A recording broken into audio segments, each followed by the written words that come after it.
Good morning, everybody. Welcome to another epic live action stream called Tea Time with Gary and Terry. Episode 1128, Fishing with Gravy Seal, Toe Rogan tells the truth, and Tucker Carlson gives bad advice. I know that the normal scheduled program is two sodomites discussing tea on their sailboat, but they're on a worldwide adventure right now, sampling tea bags from across this realm. They've asked me, well, I'm not going to say they didn't try to blackmail me when I first refused, but they coerced me into guest hosting their live stream. Since starting the live stream, their subscriber base has went up 50,000%, and they've been kicked out of several countries. But they seem to be enjoying what I'm up to, assuming they're still alive.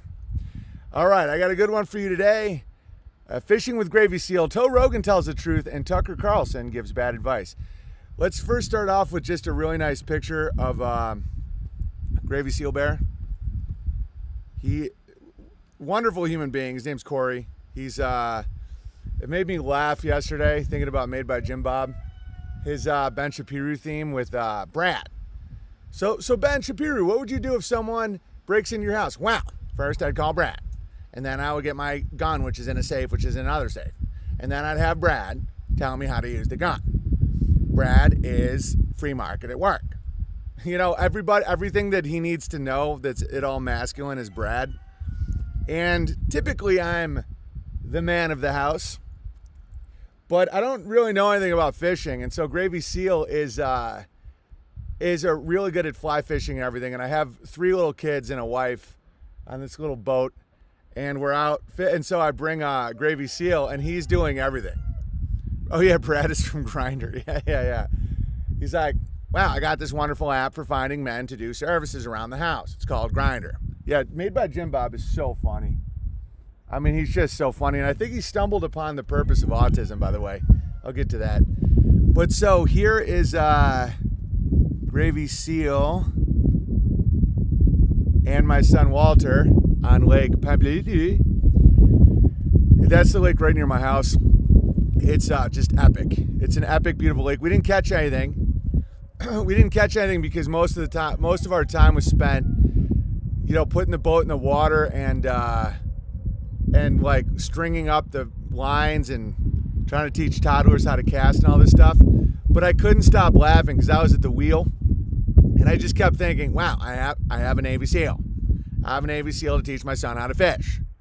That's the free market at work. I pay him in friendship. I pay him in raw milk that I get from my cow, but it's not actual payment. It was just like, it was just really funny. I'm like, just sitting back and Gravy Seal is like casting for Walter and then casting for himself. And I'm just literally sitting there, I'm looking at a golden eagle. There's a golden eagle. I used to do a bit of, I can't even remember what the bit was, but instead of flock of seagulls, it was flock of eagles. No idea what the bit was, but I just thought it was funny because eagles are never in flocks. Not in Idaho. In Idaho, there literally are flocks of eagles. So we saw like 5 bald eagles hanging together, which reminds me a lot of the bears, and 2 golden eagles, which are literally 3 times the size of bald eagles. And they were just crushing this fish. And so I was just, Gravy Seal Bear taught me how to tie a knot. He also taught me about how to survive hypothermia when your hands are shaking. Yeah, he was telling me about how in Navy SEAL training, they had to do this thing where they had to go into like 45-degree water for 1.5 minutes or 2 minutes. And then they had to reheat their body using a fire with shaking hands. And how they would warm water bottles and put them under their armpits and in their groin, and that would increase their temp. And I was like, did you get sick for like a month from that? He's like, no. I'm like, what do you mean? Oh, buds, yeah. I'm like, what do you mean? He's like, I think it's wonderful for your body. I'm like, you're on a different level. How about you teach my kids how to fish, and I will stare at the golden eagle. Gravy Seal Bear teaching BB to tie fishing, not gravy. Oh, 100%. He's like, you got to loop it around. But the funny thing about Gravy Seal is he couldn't stop wondering if it's 6, 7, or 8 times you loop it. I just pick up on little funny things like that. And the funniest part about me and Gravy Seal Bear is I have more confidence than him, and he's way better at stuff. So together, we're a really good team. Like, he overthinks stuff and, like, is like, I don't have the training for blah, blah, blah. I'm like, here I go! And so he's way more skilled and trained at everything, except for, obviously, piano, spell crushing, building greenhouses, whatnot. But I would have more confidence in doing, like, Navy SEAL stuff than him, who's a Navy SEAL, who does it really well. And I would just fail, but I'd be like, well, let's do it again. It was a really fun trip. And so that lake is, it's not quite ready to fish, but we're just so excited to, like, drive around, because right now they're doing a rainbow trout competition. And somebody pulled out a 25-pound rainbow trout yesterday, which is amazing. But you got to go either right at the shore or way down deep, because it's still really cold. But as it warms up, the lake is just, there's no limit on certain fish you can pull in. It's 800. No, it's like, don't quote me on this, but it's either 800 or 2,000 feet deep. It's like insane. The Navy would do submarine training there. Lake Pondere, 25-pound rainbow trout, yeah. And so for all you that think that the environment just keeps getting worse, granted the wolf situation up here is bad, you get paid $1,000 for killing a wolf. So if any of you guys are out of work and just really want to shoot a wolf and make some money, because they're decimating the elks, but, we're going to get the wolves. But rainbow trout haven't been this prolific in the lake since the 1940s. It's like coming back. It's huge. All right. My grandpa said if you want to catch fish, you fish during dusk and dawn. If you want to get away from your wife and enjoy some peace, you fish during the day. Hilarious, Claptrap Bear. 800 yards, 2,000 feet. I don't know. I was just pulling that out of my head. Are wolves edible? No, definitely not. But their pelts are pretty cool. You can put your pelt on if you're having a campfire with your friends. You come out with a wolf on your head, you can start making some decisions for the group. Yeah, it's the deepest lake that is not the Great Lakes. It's even deep. I remember thinking it's deeper than Lake Ontario, which is the deepest lake that I was raised on Lake Ontario. And I remember when someone said how deep Lake Pend Oreille was, I was like, that's deeper than Lake Ontario. Rainbow trout are delicious. Yeah, we really want to make it a food source, but we didn't catch anything yesterday. But we didn't know where to fish in the lake. We didn't know any of the local stuff. And our fishing poles there were several hours where Gravy Seal had to fix them all. 1,100 plus is super deep. Yeah. Are they dire wolves? They're Canadian wolves, which are bigger and more ferocious than the American gammas that were shot to death. And so everybody now realizes they've made a huge mistake bringing the Canadian wolves back to North Idaho. So you get paid $1,000 for killing them. My neighbor killed 12 and made $12,000 just shooting. He was trapping wolves. He got a black bear trapped, and they had to let it go because he wasn't permitted to kill the black bear. Timber wolves. There it is. Is it still $1,000 if we can get the wolf to kill itself by forcing them to watch the news and pornography, Kyneton Bear? Yeah, you actually get more. You get $30,000. You get $33,000 if you can get a wolf in high interest debt, make them wear a mask, and have them inject, feces into their arm. At $1,000 a wolf, there's got to be a lot of new wolf hunters. Oh yeah. But they're kind of tough to kill. They're kind of tough to find, especially in Idaho because it's so much wilderness. It's not like prairie, It's not like hog hunting from a helicopter. Any wolves at Ursa Rio? Oh yeah. But I don't think there's been a wolf killing of a human in like 100 years. You're more likely to die from a moose. But the problem is they kill a lot of the moose babies and elk babies. It's like the Planned Parenthood of North Idaho. So, all right. Let's continue, shall we? All right. Oh, so today I'm just going to let you know, so if you want to stick around, I know I can ramble. But Joe Rogan said something really good, and one of my friends who's you guys know him, but I just don't like, talking about private correspondence on streams. But he texted me like, what's Joe's angle on this? Because it's so good what he said, and we all know Joe Rogan has sold his soul to the transgenders at Spotify. And I have a theory, and so I'm going to get to that. Because it's crazy how true what something he just said was. Is there those giant dire wolves over there? I don't know. It's someone said timber wolf. That sounds right. It's not the normal American gray wolf, I believe, that was about 50% bigger than a coyote, and a problem, but nothing big. This Canadian type of wolf is I think they're called the LGBT wolves. There's an always angle with that toe. Yeah, and I figured out his angle, I believe. You have to understand, he's been bombing a lot lately. And want me to just get into that first? Bombing, nobody gets into comedy to make money. And I know Joe Rogan has made an absurd amount of money. And that's great. He's very competitive.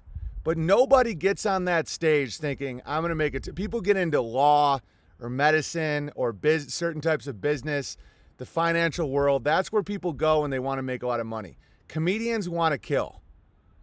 And Joe Rogan can't kill anymore. He's been denutted by the beast. And a lot of you guys have seen my track record of being accurate. Somebody sent me a video. I didn't get it in time. My method of emailing myself videos is like trying to start it like a really old car. I kick it. I have to go to my outbox, resend. Sometimes they go through, sometimes they don't. It's really it's really weird. So that one didn't go through, but somebody did a videotape of all these boxes of ventilators that are just getting thrown out now. And he's like, "What's the deal?" Remember a year ago when I said there were gas chambers? I thought it was a really funny spell they were doing. The increase in carbon. Maybe now people can enjoy it more than when I said it a year ago, but they say the rising levels of carbon. That's what happens when you put a cloth over your face. You breathe your own carbon. Ha ha ha ha. And then the gas chamber that was killing, I believe, 90% of the people that were attached to it, that, Cuomo got in hot water for, is a chamber of gas. So I was calling the ventilators gas chambers, and it was, in the Holocaust. And now it's public knowledge now that the ventilators had a higher death rate than a lot of firing squads. So is there a level that understands all that? Yeah. Is it even human? I don't know. Probably some of these creepy old eugenics families understand what they're doing. A lot of people are just retarded, including Joe the Toe. But he did say something very true. Anyway, I can't remember what I was talking about. Halakoof. Yeah, the Bard was onto it early. Day one. By day one, I was onto it. I never once thought for 1 second, and I wasn't even exposed to Tom Barnett yet or any terrain theory or anything. I just can see through lies. It's like, I know I was raised by a liar that I loved. Want to know my origin story? If this is instead of Batman, it's Bear Man. The origin story of Bear Man. I was raised by a father I loved dearly and still love him in a way. He's only met one of my kids. He's not in my life whatsoever, but phenomenal liar. And so I know how to lie. I know what to spot in a lie, and I know the consequences of lying. I watched my dad, one of the smartest, most charismatic people I've ever seen in my life, become a shell because of his lies. The lies always come back. Force is always met by force. That every force has an equal and opposite force. Every action has an equal and opposite reaction is very true. And so that's why I can spot it. Sometimes I don't. I do have a trusting nature, but, Bear Man, somebody called. Oh, yeah, speaking of Vox, Archaven Comics launched today. So go to archaven.com or archavencomics.com. I forgot the website. But their big comic line just launched today, and support it any way you can. Spread the word on it. People want to complain about how comics have become SJW, and of course, comics are the storyboards of a child's internal world. So, ArcToons. Thank you, Coddington Bear. ArcToons is launched today. Give me the information for ArcToons, Coddington Bear. It's a really big step when you stop complaining and you start supporting the alternatives. It'll make your life better. So enjoy it. Thank you, Kyneton Bear. So anyway, this Joe Rogan said something true. Let's just get right into it. I know you guys care. All right, so he said this, and a lot of people in this world emailed me and said or texted me and said what is going on with this? If you're like 21 years old and you say to me, should I get vaccinated? I go, no. If you're a healthy person and you're exercising all the time and you're young and you're eating well, I don't think you need to worry about this. Okay, that's not allowed to be said in the Beast. If you're paid $100 million by transgenders at Spotify, you're literally not allowed to say that. So he's facing a lot of backlash. He had to, he was forced, I believe he was forced because I know him. He's a proud guy. He doesn't like to appear denutted. To delete all the episodes I did with him and all that by his handlers, his new money men. And you have to understand, people can be shills and handlers and not even realize it because they don't understand the spiritual component of money and contracts. I think only Joe Rogan is allowed to say that. That's his job. No, he's in trouble for this. And you can't. It's one thing if he was pushing fear. Like if he was saying, if you're vaccinated, you can shed and cause miscarriages and all that. Like the script flip, you're allowed to push that, I think. In the future, people that are in the Beast will be allowed to push that because they want endless division and tension. But to say if you're healthy, don't take the vax it's not permitted. I'll show you why. Joe's trying to draw some audience back with that statement. Yeah, I also think it's very personal for him because he's been bombing a lot. All right, watch this. This is not good. All right, watch this. This comes when you sell your soul. Everyone is asking to fight me. Here I am. Come get some. I said, come get some. You know what I'm saying? No, come get some. Some, yes. Some, yes. Some, but Welcome. You look like you just got off a bus from Miami. Thank you. All right. Port Arthur. You always dress like that? You always dress like your own stepson or something? Yes, sir.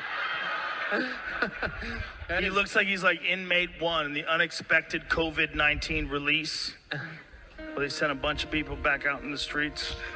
Hello, darkness, my old friend. He looks like he's like inmate 1 in the unexpected COVID-19 release. It's from the comedy curator. Because a vision soft The fuck are you showing my children? left its Can you shut the fuck up? I can shut the fuck up. Can we be Girlfriends don't cool? like Shut the fuck up. of silence. All right, it's way worse than that even shows. That was a funny video to do. But guys, that entire Kill Tony, I had to watch it because people were talking about how bad he's bombing now.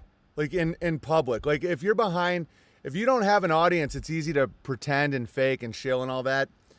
I'm the opposite of that. You put me in front of a stage, it's way funnier than people want to act. You know, you put a gatekeeper in front of a live audience that isn't a Tavistokian, Jimmy Fallon type thing. It's brutal. And guys, it was way worse than that. Like when he goes, you're inmate 1 on a COVID-19 release. Guys, it was like 5 seconds of silence. And then the girl chimed in, but he has neck tattoos, like tried to get it going again. And another one, someone made a really funny joke, huge laughs from the audience about how this black guy was like Simba and something else. And he goes, what are you guys talking about? And someone goes, it's the Lion King, Joe. And he's like, what the fuck is the lion? He's like, what the fuck is that? And they all start laughing at him. And Joe Rogan can't. His ego's so inflated because of the Beast, and he's so vulnerable and sickly, his spirit, that he can't be talked to that way. You know, that's why he hates me. And but he's so envious of me because he misses killing. Nobody gets into comedy to be this. And then he goes, I know what the fucking Lion King, dude, it's way worse than that. He goes, I know what the Lion King is. I have kids. And then, guys, I swear to God, he starts to quote unquote riff. He goes, why don't they show the dicks on the lions? Hello, darkness, my old friend. And everybody's fake laughing because they want his money. Okay, so, and he's like, And he's like, why don't they show the dicks on the lions? It's not real. I have to tell my kids that it's fake liberal propaganda because they won't show the dicks. And somebody goes, Joe, you want dicks on the cartoons? He goes, big fat dicks. And everybody's like,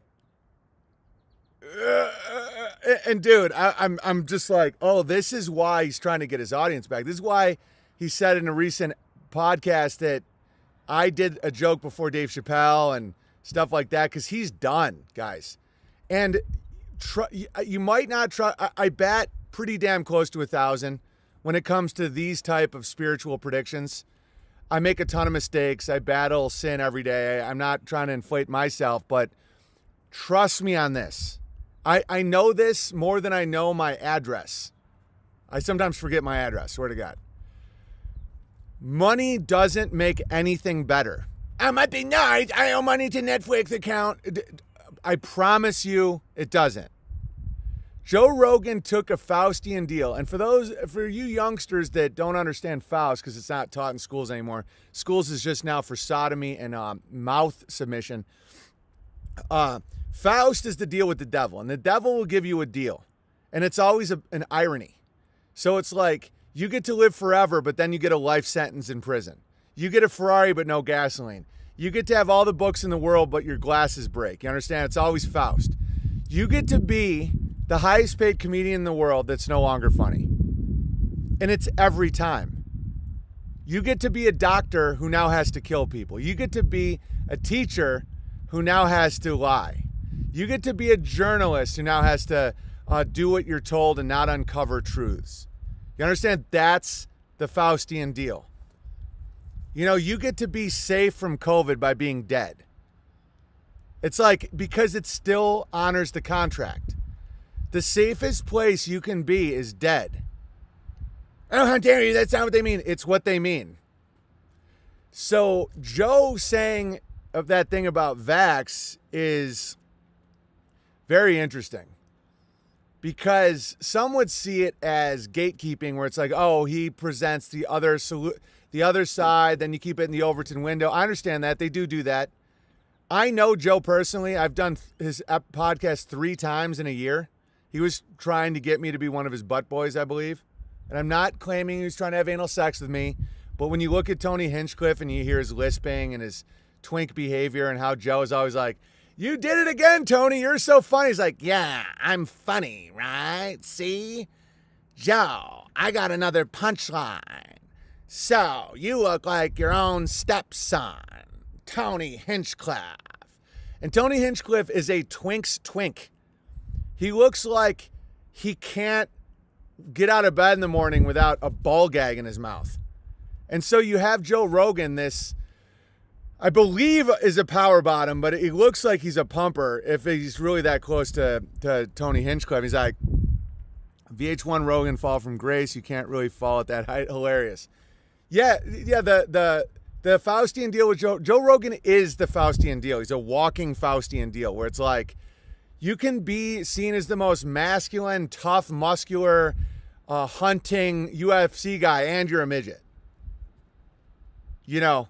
And so he's trying to claw his way out of hell. And guys, you can get out of hell. If he keeps telling the truth, the way I see a godly life, and God, the simplest way to look at it is simply telling the truth, living a good life, not being a bully, not manipulating.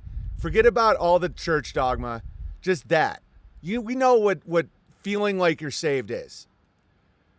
It's like you're in the ocean and someone's convinced you that the lifeboat is full of poison. You know, the devil has convinced you that if you go on that life raft, you're going to get the COVID-19, you know, something ridiculous. And as it drifts away, it gets harder and harder to get back to it. Like Joe Rogan will have a very long path to get back to that, but he can. And the first swim is the most important. One step is the most important. So he says the truth about the vax. If he starts saying more truths, let's say he admits that abortion is murder, stuff that everybody knows. What if he admits that every father isn't super pumped to have a transsexual sodomite of a son, right? Like these things, these are all control measures that are put into place so the beast knows when you're on board. Every stroke you do, you get closer to that life dinghy. And so I think he wants back. But the road, he's going to have to lose his money. Because that's what's holding him. From my road was my friends and my status in Hollywood. That was hard for me. Money, that was hard, but it wasn't the thing that was hooking me. It wasn't like, I saw money as a scoreboard. I would enjoy making it because it made me feel like I was winning a game or something against other people. But for me, it was having them take down my picture from the improv and having all these comedians that I thought were my friends turn on me. But it's like, guys, all those guys are fucked now. Jokes on Spotify, guys. No. These corporate entities are here to demean people. Like Matt from Quantum was talking about that yesterday, where all these people are like kind of in the truth, but they don't really see it yet. And we all are like that. There's truths I currently don't see, and that's fractally obvious. But like when these people are saying, oh, go woke, go broke, these SJWs are going to ruin their companies. And there is a level of truth to that. But when you look at Star Wars, it clearly is on a spiritual level to pull people down. And when you're dealing with that amount of funny money, we're not in a free market economy. Corporations, the new aristocracy, right? When you're getting these free financial injections, they don't care. Joe Rogan's price was $100 million to be under the thumb of Spotify.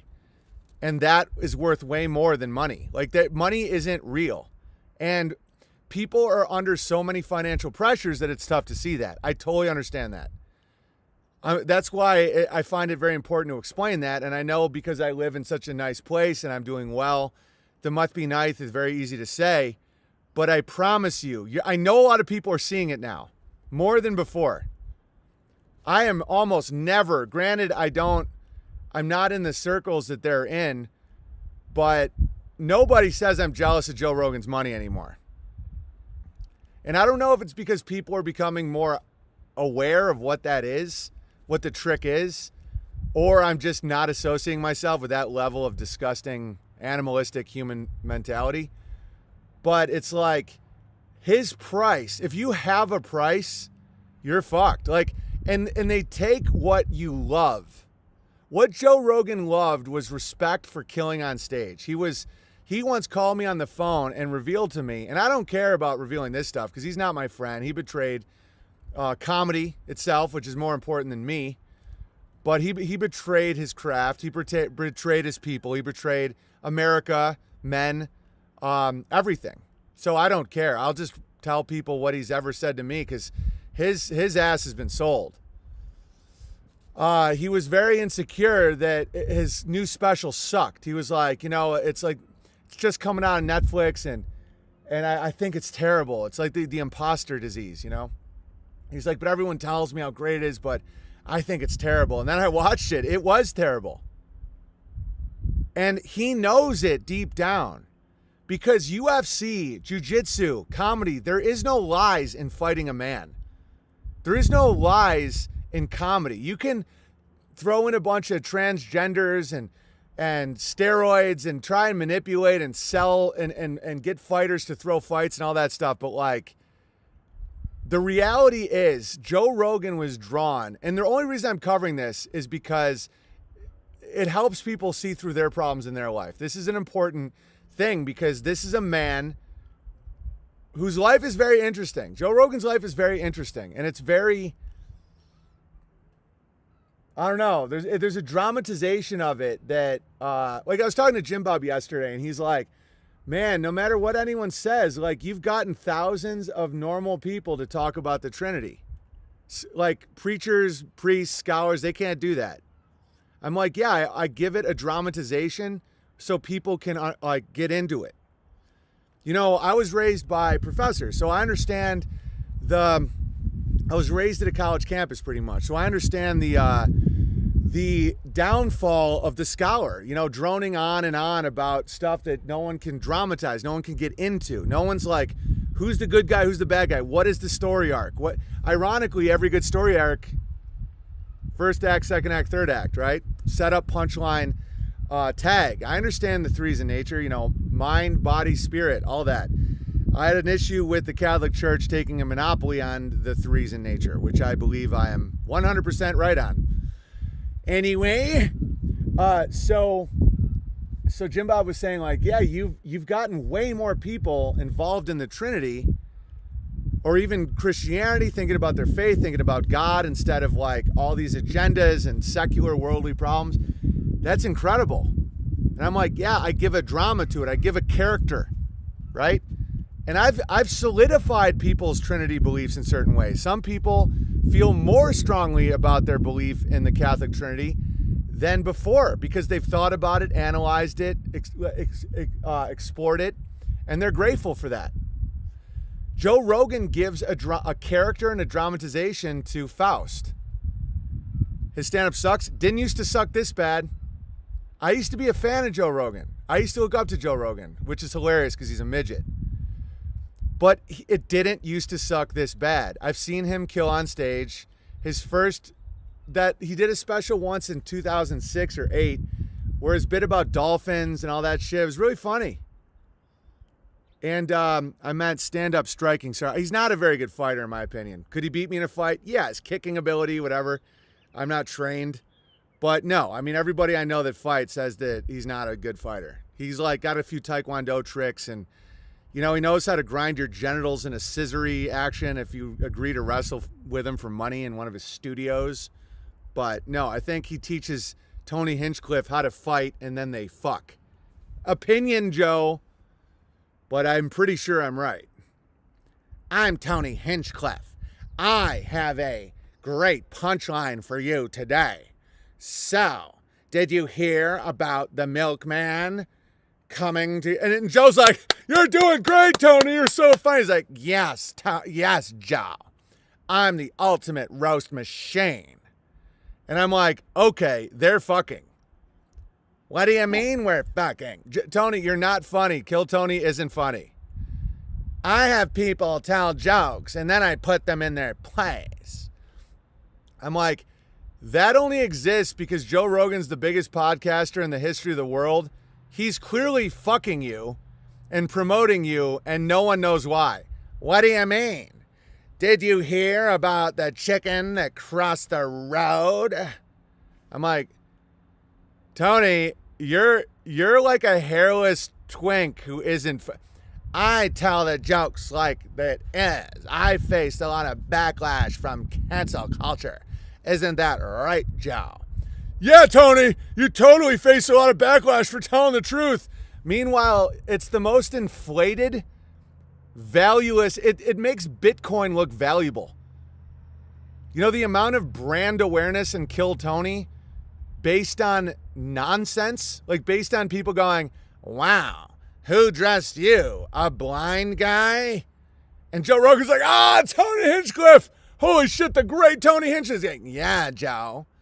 I've accomplished nothing in my life except for staying hairless for you. Tony Hinchcliffe, once you hear this, you'll never unhear it. He sounds exactly like the alien from American Dad. Wow.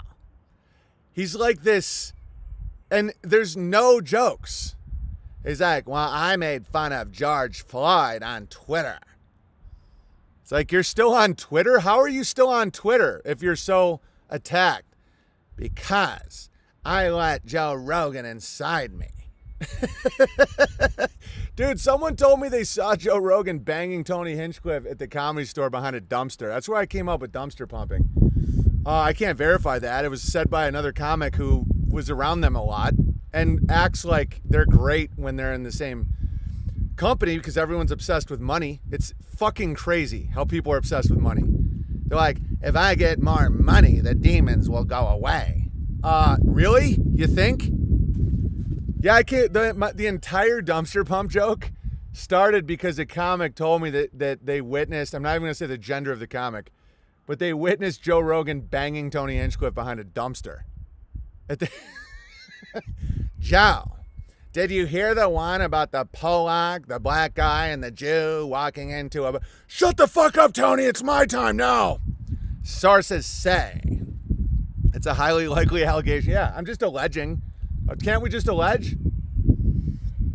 Anyway, so Joe just bombs now. And then he started yelling, shut the fuck up at the crowd. And then he started saying, which can be funny, I've done it, but the way he was doing it, because the crowd really wanted to like him. Like, a lot of people drove a long way to laugh. They're like, no way, it's Joe Rogan. Like, I've performed in a parking lot in the rain in front of a bunch of drunks on my birthday that had no idea who I was. You know, those type of scenarios, if someone's heckling you, you can dominate them. I get it. When a bunch of people are like your fans and they come to see you and you're like, shut the fuck up. Fuck you. Don't record this. It's like, okay, Joe Rogan's insane now. And dude, you okay, look at Richards. What's that guy's name? Gary Richards, or the guy that was on Seinfeld, Cosmo Kramer. He was making $1 million a week, and he still lost his mind. I witnessed all this in LA. And it's like, people are so backward when it comes to money. It's like, your wealth should be the product of your fruit, like your good deeds, your morality. Hey, buddy. Do I want a carrot? Of course I want a carrot. Thanks, pal. Yeah, Michael Richards, that's right. What are you up to, my son? I was just going outside to keep Meadow company. Oh, cool. Yeah, go keep Mom company. Where's Charlie and Jack? Charlie's with Meadow and Jack is sleeping. Sounds good. Well, all right. Joe looked hammered in that performance? Yeah, and how a 60-year-old health guy drinks liquor is beyond me. I'm going to be 41 next month. If I have 2 glasses of wine, I feel the poison in my body. Unreal. Man, HGH is a hell of a magic, huh? All right. Anyway, I got more to talk about. Let's see. Oh, want to see the... Life can always get worse. Imagine if this was your getaway horse. Hey, love, I'm doing the getaway horse joke. Imagine if that was your getaway horse. How funny is that? Imagine if that was your getaway horse.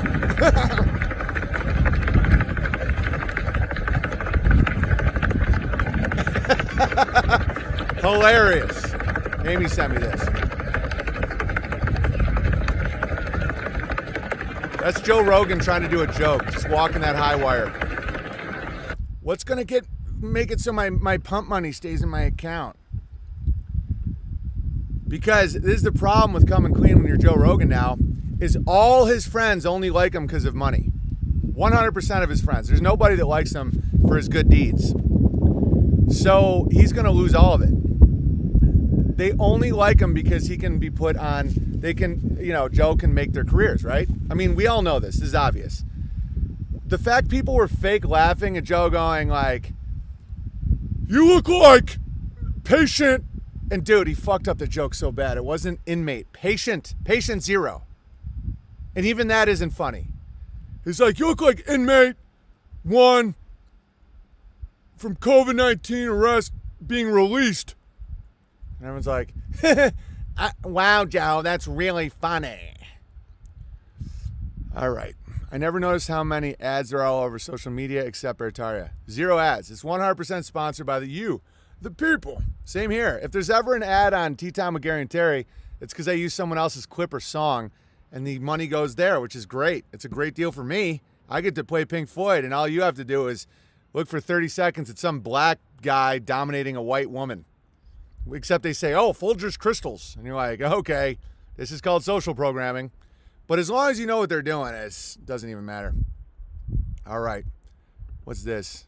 Oh, speaking of, we will be back open this Thursday from 4:30 to 7 for Burger Night. We are serving Woods Burgers. Come on out and try them. Sally Valley Creamery shared a post. That's the type of stuff you got to start supporting. That's right near me. And it's a farm stand. And Facebook has a utility. Obviously, I'm not allowed on Facebook for a variety of reasons, but Amy loves it because they have the marketplace, they have local, like whenever there's a power outage, we can check our local networks on Facebook, yada yada. It's great as long as you don't bring up like sodomy or like, you know, events. They're wonderful. We got our blueberry bushes off Facebook. Like Mennonites post on Facebook all the time. Just you have to understand the purpose of it. Like the purpose of this knife is to do knifey things. Once you understand the purpose of Facebook, it's not a social network. It's not to talk about stuff with like-minded people. It's literally to find stuff, work, you know, anything permitted by the beast, which is tons of stuff that's good. Like, you want to know how many people in your area have lost power, like, can prune trees. You know, it's great. Because, BB, can't you just get Gary and Terry an account for Facebook? Yeah, I should, actually. Or I can just, I don't know. I don't miss it, though. I don't like Facebook. I don't like seeing how stupid people are. It depresses me. I like Bertari Times. Amy has a Facebook, and that's all we need because she doesn't use it for anything social. It's only the marketplace and, you know, like anyone selling a violin, you know. Facebook Marketplace is the best for antique shopping. Exactly. I don't miss it at all because I don't like knowing how dumb people are. It's like you go to Bertari Times and you scroll it and you're like, wow, the world's great. You know, Bertari Times is better than Facebook. Way better. You know, and I'm trying to build up the Idaho section of Bertari Times. It's just not as big as Craigslist or Facebook yet. Hopefully one day it will be. I predict it will, actually. I don't know about Craigslist. Is that a public company yet? I don't know. But the Faustian deals always end up the same place. But the sheer size and magnitude of Facebook is a plus. But always build your castle walls, just like Arctoons. Is it bigger than DC Comics right now? No. Could it be one day? Oh, yeah, buddy. As someone who hops from social media to social media, it's noticeable the intelligence and quality of people.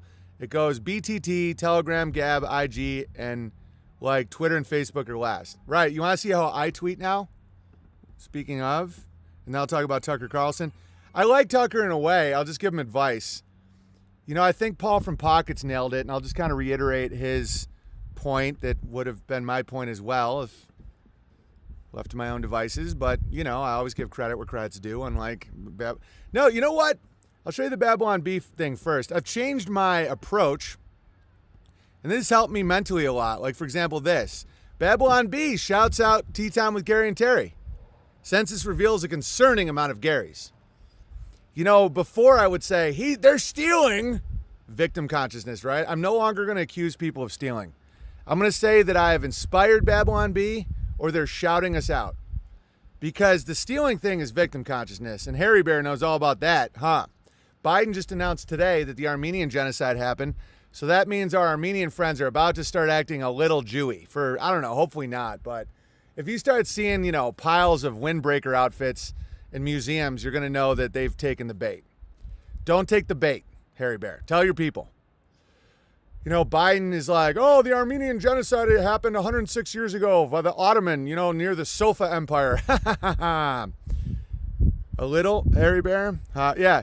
So the Jews would pile up little shoes to make everyone feel bad for them, and then they could manipulate them. Imagine if it's all just like tracksuits and BMWs. It's just a pile of BMWs. And the Armenians are like, those BMWs were once leaned on and money was being counted in West Hollywood by a bunch of Armenians.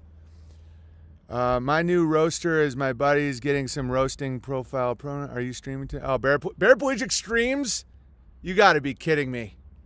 That's got to be terrible. Jesus. I don't have any legs. All right.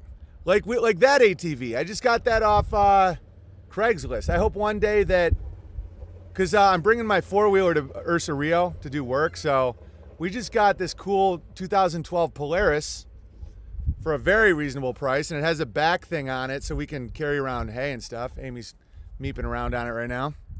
Did Harry Bear laugh at my hilarious joke? It's going to be mounds of people. Man, it's going to be mounds of hair. People will think there was an industrial barbershop. No, Harry Bear, the Jays already have the hair. The hair and the teeth, they already do that. You got to do track suits. How funny would that be if it was tracksuits? No, Paraplegic Bear, we have an understanding. He gets to constantly advertise to my giant audience. I get to make fun of him for being crippled. Because you have to understand, I only start doing stuff like this when the door is opened. I hung out with Paraplegic at the Portland show, and he wouldn't stop talking about how much it sucks being in a wheelchair. Like him and a blind guy, true story, accosted me. There's a blind guy we're talking to, who's a bear, he's a great guy, but he was just like, yeah, it sucks being blind. And of course, Paraplegic wheels up and goes, try being in a wheelchair. And then they both cornered me, and they're like, what do you think's worse, being in a wheelchair or being blind? And the blind guy goes, being blind. And Paraplegic Bear's like, at least you can walk. And I'm like, all right, this is so freakishly annoying. You remember that? Yeah. COD was right there when it happened. So, yeah, I mean, it's like if you want to go that route, I'm just going to make fun of it constantly. It was a wheeled ambush. Yeah, exactly. It was like Wheel World. Is that a real world? Terrible pun. COD just wrote it down frantically. He's going to use it. All right. Ursa Rio's crushing. Here is Van Allen Bear. Here's Van Allen Bear using the land management trinity, which is, of course, chainsaws, fire, and there's another one I don't remember. But, yeah, Ursa Rio's coming along swimmingly. Speaking of swimmingly, don't swim in the river when you camp. Gravy Seal Bear got his house, which, by the way, he's already made like 200 grand on it. So listen to my advice, everybody. Jesus. It's like when he bought the house, it's already up 200 grand since he bought it. Oh, there's a cult. Everybody, all these people fouled Owen to Idaho. Oh, yeah, and they all made tons of money. Imagine if like actual cults like the stock market or Coca-Cola actually had those type of returns. Yeah, all those people that blindly followed the cult leader to Idaho, yeah, they all made tons of money on it. Like Gravy Seal's house almost has doubled since he moved here. All right, anyway, because the last people that lived there were river fishing, and I guess when a tree falls over in a river, it like sucks the whole boat underneath and they both drowned. So really watch out for that. Rivers are no joke, guys. They're really great to look at and maybe fish from the side or maybe do like a baptism or two if you're real shallow. But like, don't swim in rivers. What's the property tax in Idaho? Hey, love, what are we paying property tax here a year? $1,000 a year. Speaking of, we just got some very interesting news. This is about getting kicked out of hell, right? They called whose followers gain money. Leader chooses. I don't choose property. It's just I advise. Imagine taking my advice a year ago and starting a garden, buying silver, and getting land in the country.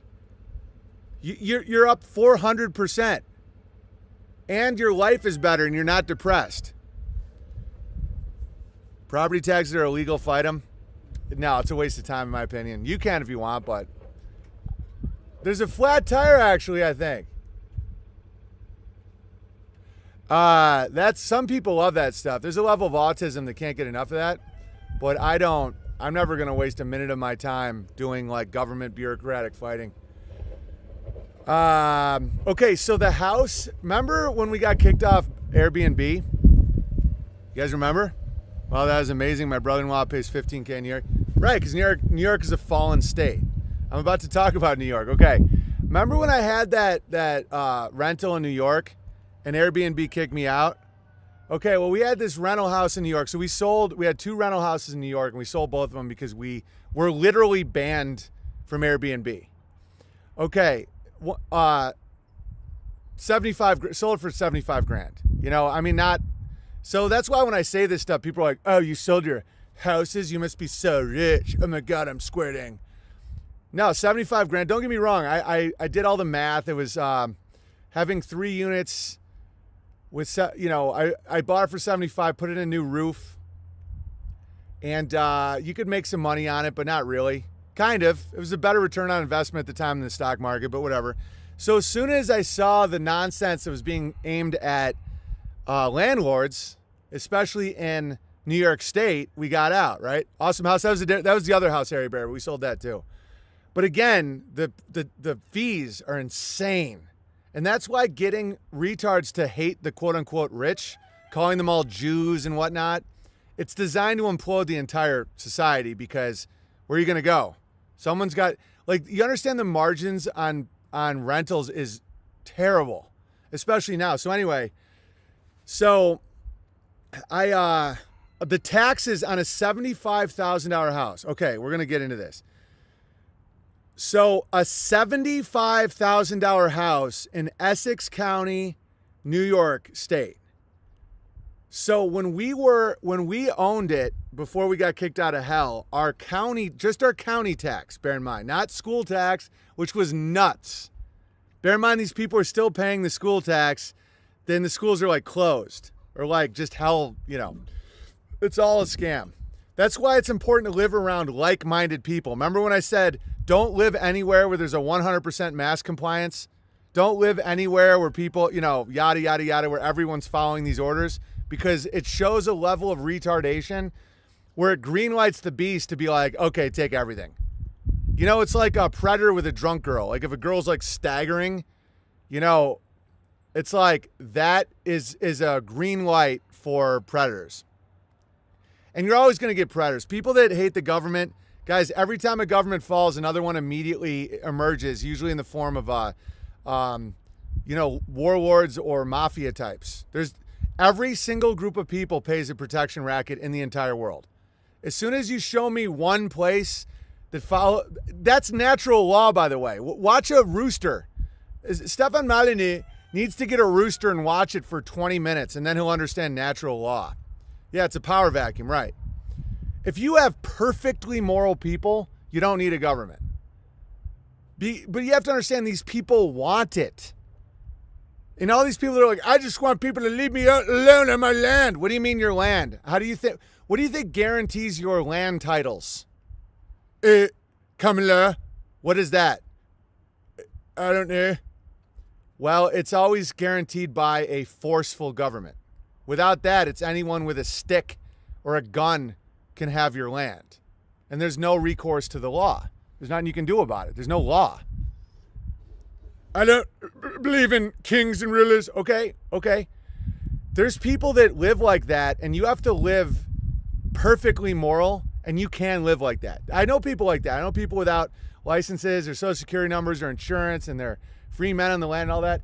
You can't make a mistake, or you're going to fucking jail.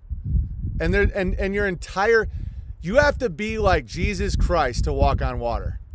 And that's, doable if you really, really, really dial it in, but I don't know a single person on that level. So it's like, you want to walk on water, you got to really, I'm talking like everything in your life is dialed in. So anyway, what happened in the house? Thank you, Harry Bear. Oh, and by the way, if you want to super chat me, entropystream.live/app/Owen Benjamin Comedy. It keeps Coddington Bear employed as he's being attacked by Indians. Anyway, so the county tax, our last year of owning that house, was $400. $400, right? That's actually pretty high on a $75,000 house. $400 was our county tax. Then you also pay village tax, federal, state. It's nuts, guys. What do you think the county tax is this year? I'm going to have you guys guess. So last year, it was $400 and I think like $30 when we owned it, and then we sold it because we were kicked out of hell. What do you think it is this year on a $75,000 house? You can look this up. It's all public information. Oh, wait. I want the chat to guess. Bear in mind, a 100% increase would be $800. That's a 100% increase in a year. What do you think it is?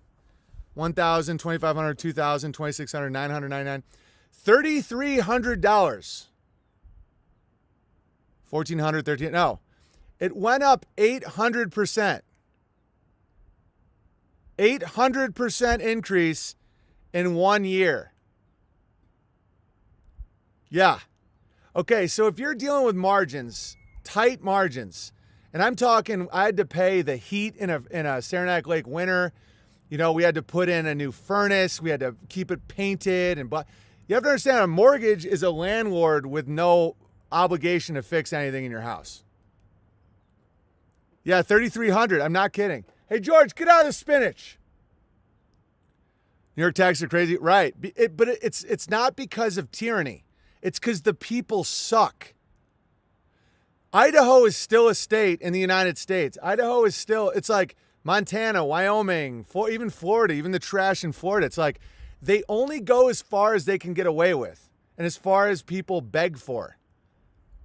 New York State is 100% mask compliant. Where my mom lives, she's the only person since this started who is not wearing a mask. She's never put one on. The only one every time she goes to the grocery store, every time she goes anywhere. It's been over a year. You don't think that the predators are gonna do something to you? I felt a tiny bit of Florida for the first time in my life lately, huh? I've felt a tiny bit of Florida. What does that mean, Connington? Explain yourself. 800% is like being in some snow that becomes a blizzard. 800% is like, dude, taxes going up 5% in an area gets a real problem. They're violating RICO laws. They make those laws, Josh. Joshua, just, I know you're at CBD store, great. You're, really rebellious and everything. Just stop. Garden, make a community, don't be dependent on them and they won't exploit you. Okay? I get it. You sell CBD, you're really rebelling. What did Cod say? Florida pride. I hit enter too fast. Classic Florida move. You hit enter too. All right, hit me with the super chats, and I'll talk about Tucker Carlson and my advice for old Tuck. Tuck the fuck. I'm not mad at Tuck. Don't freak out. Our Google sales tax went up 1% and people went crazy. Exactly. Their county tax went up 800% and no one cared. Like, because once an all-white town does a BLM protest, it's greenlit. It's almost like getting greenlit in prison by a shot caller. It's like, fuck them, stab them, doesn't matter. As soon as an all-white town stands up for BLM and does a parade and shit, and everybody's wearing a mask, it's like, dude, stab them, fuck them, flip them, kill them, just throw rocks at them. Doesn't matter. They'll do anything they're told. Like, literally, there's nothing they won't do. So it's like, all right, you couldn't stand up for a comedian's right to say a joke on a stage, Saranac Lake? Well, now you're going to face the Piper. And the Piper's a bitch.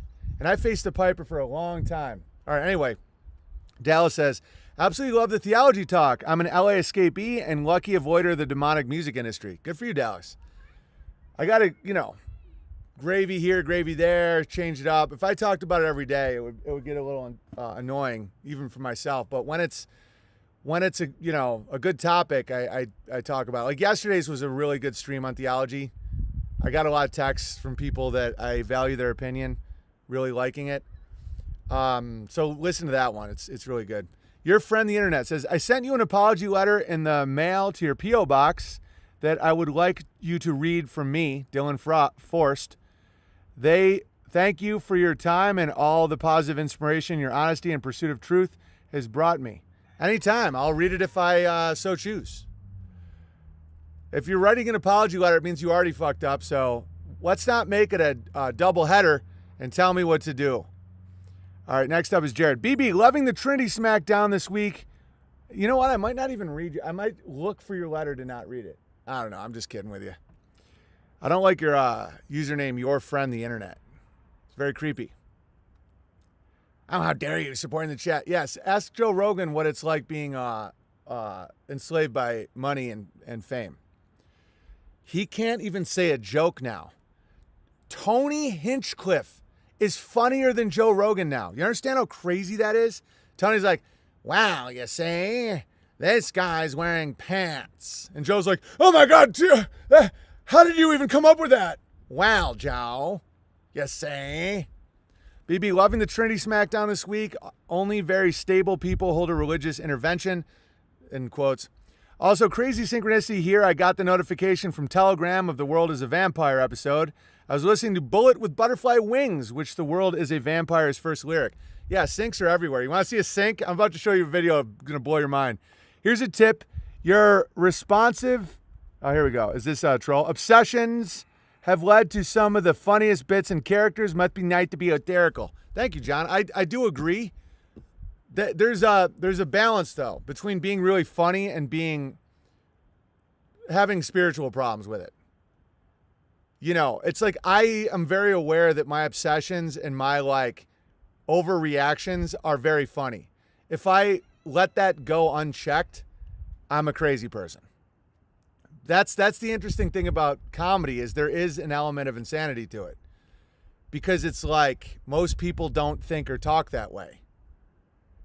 The Titanic sink was mad. Want to see a crazy sink? This is how I tweet now because since I've been kicked off Twitter, unlike Tony Hinchcliffe and Joe Rogan, the real rebels of reality. All right, here, watch this. And much love to Milo, by the way. I actually like him. I like E. Michael Jones. I love Rachel Fulton Brown. Patrick Coffin, the magician. I don't know about him yet. And the magician.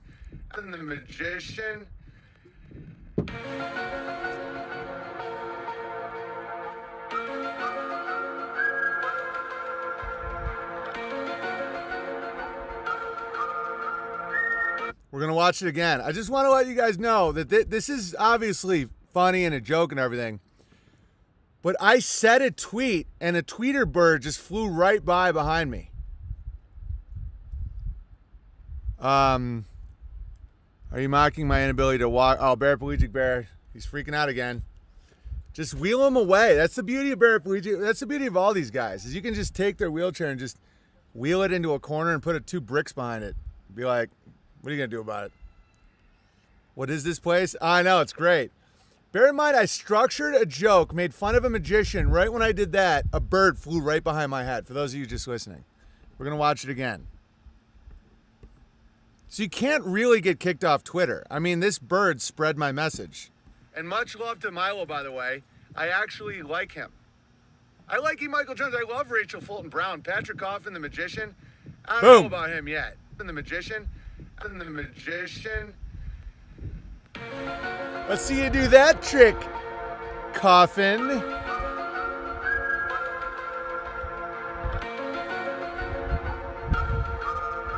Guys, I'm not kidding. I'll get emails being like, I know you had someone behind the bush release the bird right at that moment. I know. All right. Mama Jean is an amazing legend for not masking in New York. Not one time. That's real rebellion. And also, oh, this is great. Tucker Carlson. Also, don't get mad at the mask tart. So Tucker Carlson, I recommend you listen to Paul from Pockets. He broke it down a lot better than I probably am about Tucker. Tucker's starting to tip his toe into the truth of the world, you know? Because he sees that the future for people like him is gone. You can't be a right-wing media guy. You're done. Unless you toe the line of an ever-increasing extremist leftist view, you're out. There's no 20 million for you, Tucker. You know, your little haircut and everything, it's just like, you got to go back to the internet. And even then, you'll get kicked off YouTube, you know? So he's a smart guy. He's a family guy. He has kids. There's a lot I respect about Tucker Carlson. I don't like that his name is a tongue twister. Tucker Carlson. It almost sounds like you have to be drunk. You're like drunk when you say it sounds like you're slurring your words like Tucker Carlson. Tucker Carlson. I was also thinking, who the hell names a baby Dennis? Like, that's proof Dennis Prager's mom didn't love him. You know, like Dennis Prager's mom gave birth to a baby and was like, name it Dennis. What? It's like, what? You sure not like John or Stephen or Matthew or Jack or Walter, Charles, Arthur? No. Dennis. It's like, what? Hey, George. All right, so anyway. He's saying, see, a year ago, all these things could have been talked about. And I'm not trying to say I told you so, because I benefited tremendously and my people benefited tremendously from the knowledge that we were all disseminating to each other. I don't care. I mean, I do care. I care about other people. But the fact they didn't see it only hurts them. And the fact people listen to people that don't see stuff only hurts them. Okay? I didn't lose anything by people not seeing stuff. That's one thing the truth community needs to understand, or they don't need to. They don't need to understand anything. But other people don't need to see it, and they're not going to. And so Paul broke this down very well, where he's like, Tucker Carlson's the same guy that in 2012 is on video agreeing with cancel culture, saying that if you question a certain 7-Eleven was a part-time job event, you shouldn't be allowed to speak. He literally said that. He was like, guys, he's like, come on. Oh, thanks, buddy. Do I get one of those too? Thank you. I love you, kid. I appreciate this tremendously. I'm going to eat this. You want to try to eat it with me? No, but here. Oh, it's a real little carrot. Look, it's a double carrot. You want to eat one bit? I want you to have it because I just wanted to have it because I just want to be thankful, you know. Thanks, buddy. All right. Genuine. I can get another kidney. Thanks, buddy. Hey, George. Dandelions are bitter, but they have more vitamin C than all the oranges in Florida. Be careful what you label a weed, Tucker Carlson. You might be living off them one day. You're not right. Very bitter. All right. The dualism of the double carrot. Yeah. I ate the double carrot. And then you can juice blend this stuff. All right. Feeding the bear. Everyone's always feeding the bear. Tucker says what his base wants to hear. Well, he's not going to have a base for much longer if he doesn't start saying the truth. Anyway, so Tucker was pro cancel culture. Don't get me wrong, I'm pro cancel culture. I don't think pedos should be allowed to speak. You know, anybody that tries to subvert my community, we kick them out. That's cancel culture. You're canceled now. How dare you not let me speak on the platform you created? Oh, you're out. You're not allowed to speak anymore. Oh, no. Go to Facebook. They love you. Anyway. And I'm not holding Tucker to that stance. We've all grown a lot since 2012. In 08, I voted for Barack Obama. Now I think voting's stupid, but whatever. I thought he was going to cure the black-white problems. Hilarious. I had no idea how the government worked. What were they talking about? Tucker is tucked. Well, he actually just went way out in the other direction and said, if you see people wearing masks, like basically call them crazy. Because he's like, there's people wearing masks outside alone. He was talking about the levels of mental illness in the left, because it's crazy. It's like 5 times the level of depression, you know, anxiety, everything. They're like crazy people. We all know this. Okay, so, sorry, I'm just still chewing. Okay, so if you know they're crazy, why would you say anything in public? Like, they're crazy. They're not going to change their minds based on someone they think is crazy telling them what to do. It doesn't work at all. One there. If you just tip your toe in the truth community, I can understand how really early on you think these things. You're like, if only people know. If only I tell people about this shooting or this deception. Dude, are you kidding me? I sat there 4 years ago with Amy's family explaining the moon landing, and her brother said I ruined her mom's birthday. Don't get me wrong, we're all good now. I mean, they come visit constantly. They're awesome people. I'd love for them to live here. But I was going on and I was like, how did they send a TV signal, blah, blah, blah. And the conclusion was that I ruined a birthday. And so I tapped out of that next Christmas. What's that?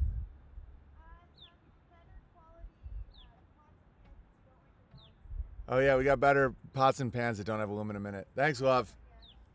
She's kind of annoyed by my stance on the non-stick because she cleans him, but I I think I got my point across about, dementia and whatnot. I'm like, when we're old, I want to know your name. She gets it. Come on over, bud. What's this? Oh, some more. Ooh, thank you, buddy. And one more carrot? Yeah, you can have 2. I can have 2 carrots. Can George have one? Yeah, Oh, do you want a carrot? Are you even going to eat that? you can have 2. Thanks, buddy. All right. See you in a little bit. I'll see you in a little bit. Go to the store. Cool. So much vitamin C. So much scratching. All right, what was I talking about? Cast iron doesn't stick as long as it's cured. Well, you can't use soap on cast iron. That's what I've been cooking on lately. You can't like scrape it. I don't know. It's whatever. What was I talking? Oh yeah. So let's say you see someone wearing a mask in public. Tucker's encouraging people to go up to them and wake them up. Now, I tend to believe that Tucker believes what he's saying because at this point, it's so obvious what the plan is. There's no Tucker Carlson. There's no Fox News. There's none of that. There's one approved source of all propaganda, and it's a combination between corporation and manipulated government systems, technocracy, medical tyranny. It's obvious, right? So when you're coming this late to the party, listen to people that came early to the party. Paul Romano came earlier than me to the party. That's why I like listening to him, because I'm not a gamma male. So when people know more than me about a topic, I listen and learn and adapt. Tucker is just coming to the party. I mean, not that long ago, he was saying that if you questioned an event from 2001, you're crazy and shouldn't be able to talk. I'll pass, not approach. Of course. He's a snake, says Denmark Bear. Well, I mean, he's in such a snake world. And I know you probably think that way because he turned on Trunk and everything, but Trunk turned on everyone too. It's just it's a world of vipers. But, he's got a bunch of kids. He's funny. There's a few things that you can't really fake. All right, anyway. So if you go up to someone with a mask and say, take your mask off, there's no good outcome to that. They're never going to say, oh, I was just waiting for someone that I've deemed as deplorable to tell me what to do. No, they'll get scared. They'll double down. And also they don't matter. Assume they're already dead. Assume they're already dead. It's like,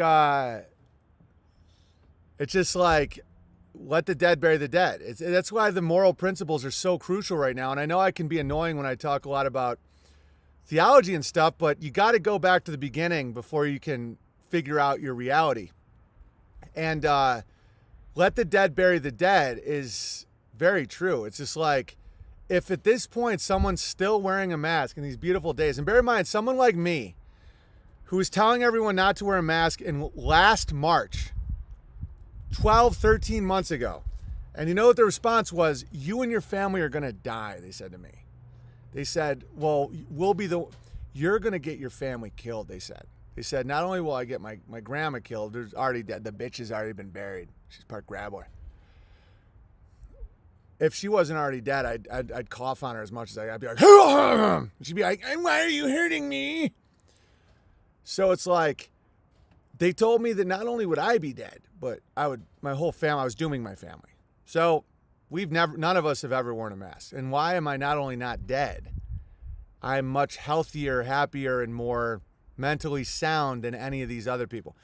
Okay, it takes time and pain to go through the reality that they're gone.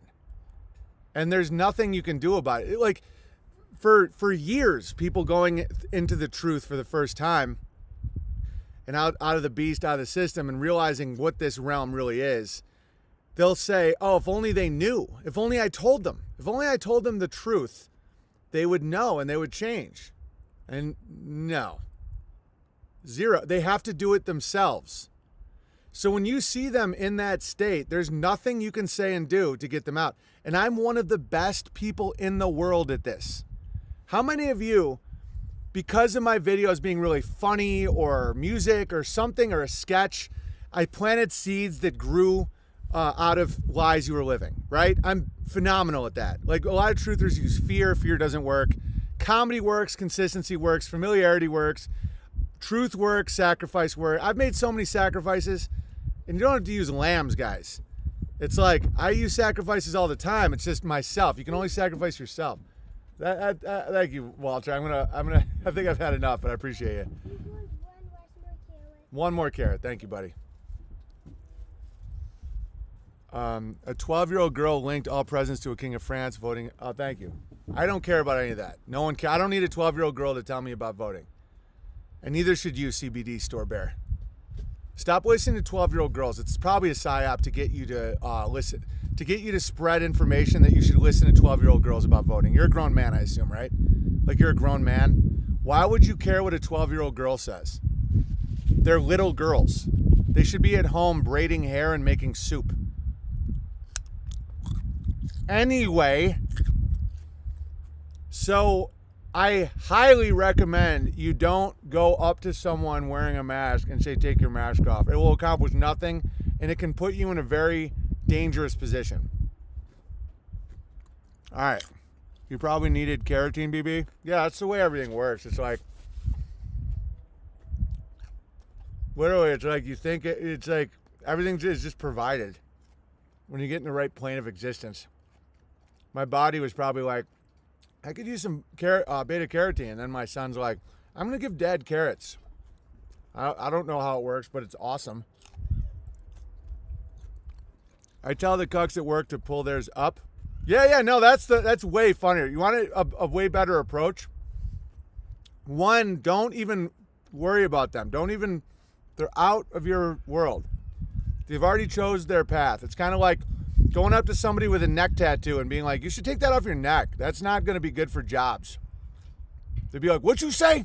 Imagine that. Imagine going up to someone with a teardrop tattoo and going, you shouldn't put tattoos on your face. You should get that one removed or else you're not employable. And they'd be like you'd never do that, right? I believe the mask people are more insane than the teardrop people. The teardrop people, in my opinion, are more consciously aware of reality. I blew my dad's mind explaining LBJ's Great Society pushing fathers out of the black household and how when they accepted the check, even when there was a father in the house, that the woman saw that as her husband cucking to the government. Exactly. You can't hide from your own wife. Like imagine if I was like, hey love, we're going to exploit some people and make some, this is what people don't understand about life. I can't be a scammer. My whole family would employ her.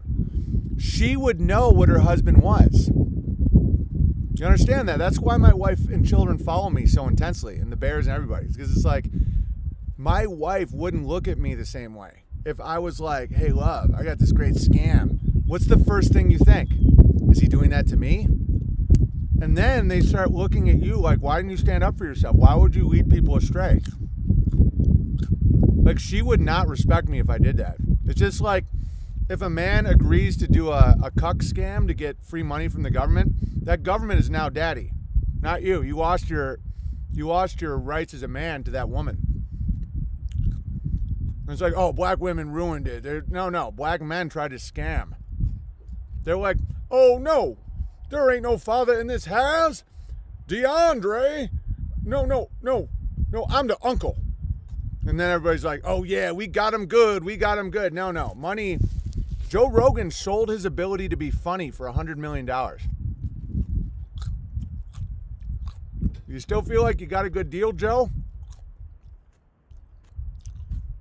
All right, so anyway, don't worry about that. Like, what you should be focused on is building your community. Figure out who isn't insane and just start working with them, selling stuff. Dude, the bear community is exploding right now. Exploding. Like, people are starting families, businesses, growing food. None of this would happen without this pain. You know, it's a growing process. Also, understand everything's from God. Nothing's being done to you. All right. Just do it for a year. Don't you want to buy a little Tyrone his own bike? Right, and then they end up stealing my bike. All right, what else I got for you guys before I... Which one's this? What's... Fire, Gary, Cream. Oh yeah, I think I've gotten everything. A lot of wind today. I hope it's not distracting. Let me tighten that up. All right, Cod, hit me with the supers. So, and the thing that Jim Bob figured out, you know, people like keep thinking that they're gonna make robots. That's probably what autism is, where it's like, because of the vaccine schedule and the, hey, love, where's Amy? Will you go grab her? There's somebody at the door. There's somebody at the gate, and George is out.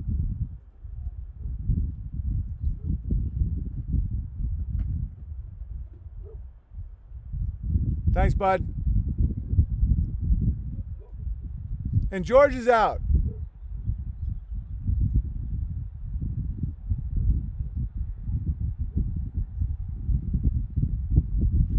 Hey, love, somebody's at the gate and George is out.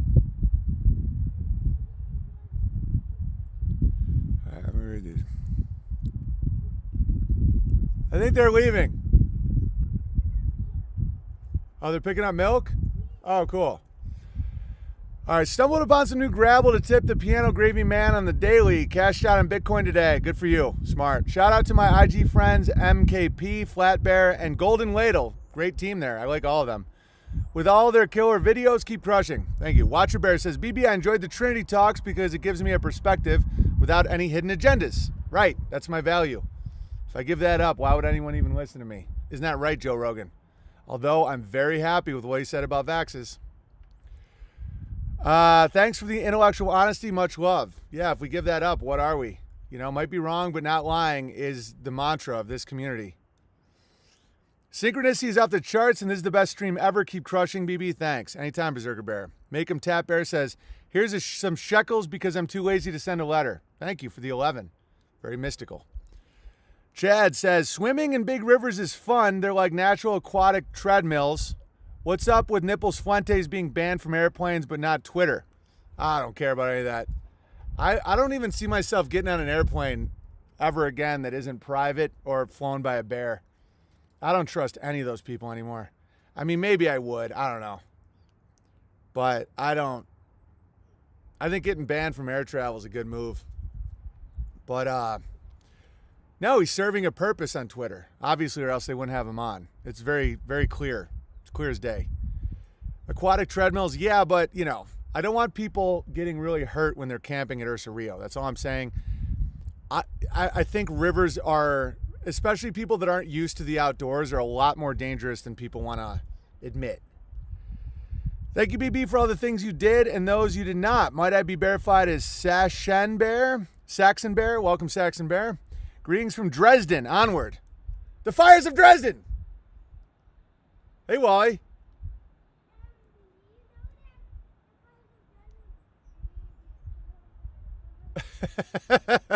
Top of the morning, BB. You as well, Marty 180. All right, let's open some mail. BB, would you fly if the pilot admitted to you the Earth was... What's that, bud? Right on, buddy.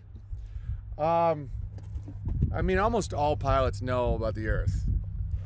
That's one of those... No, for me, it's more about the TSA that's bothering me.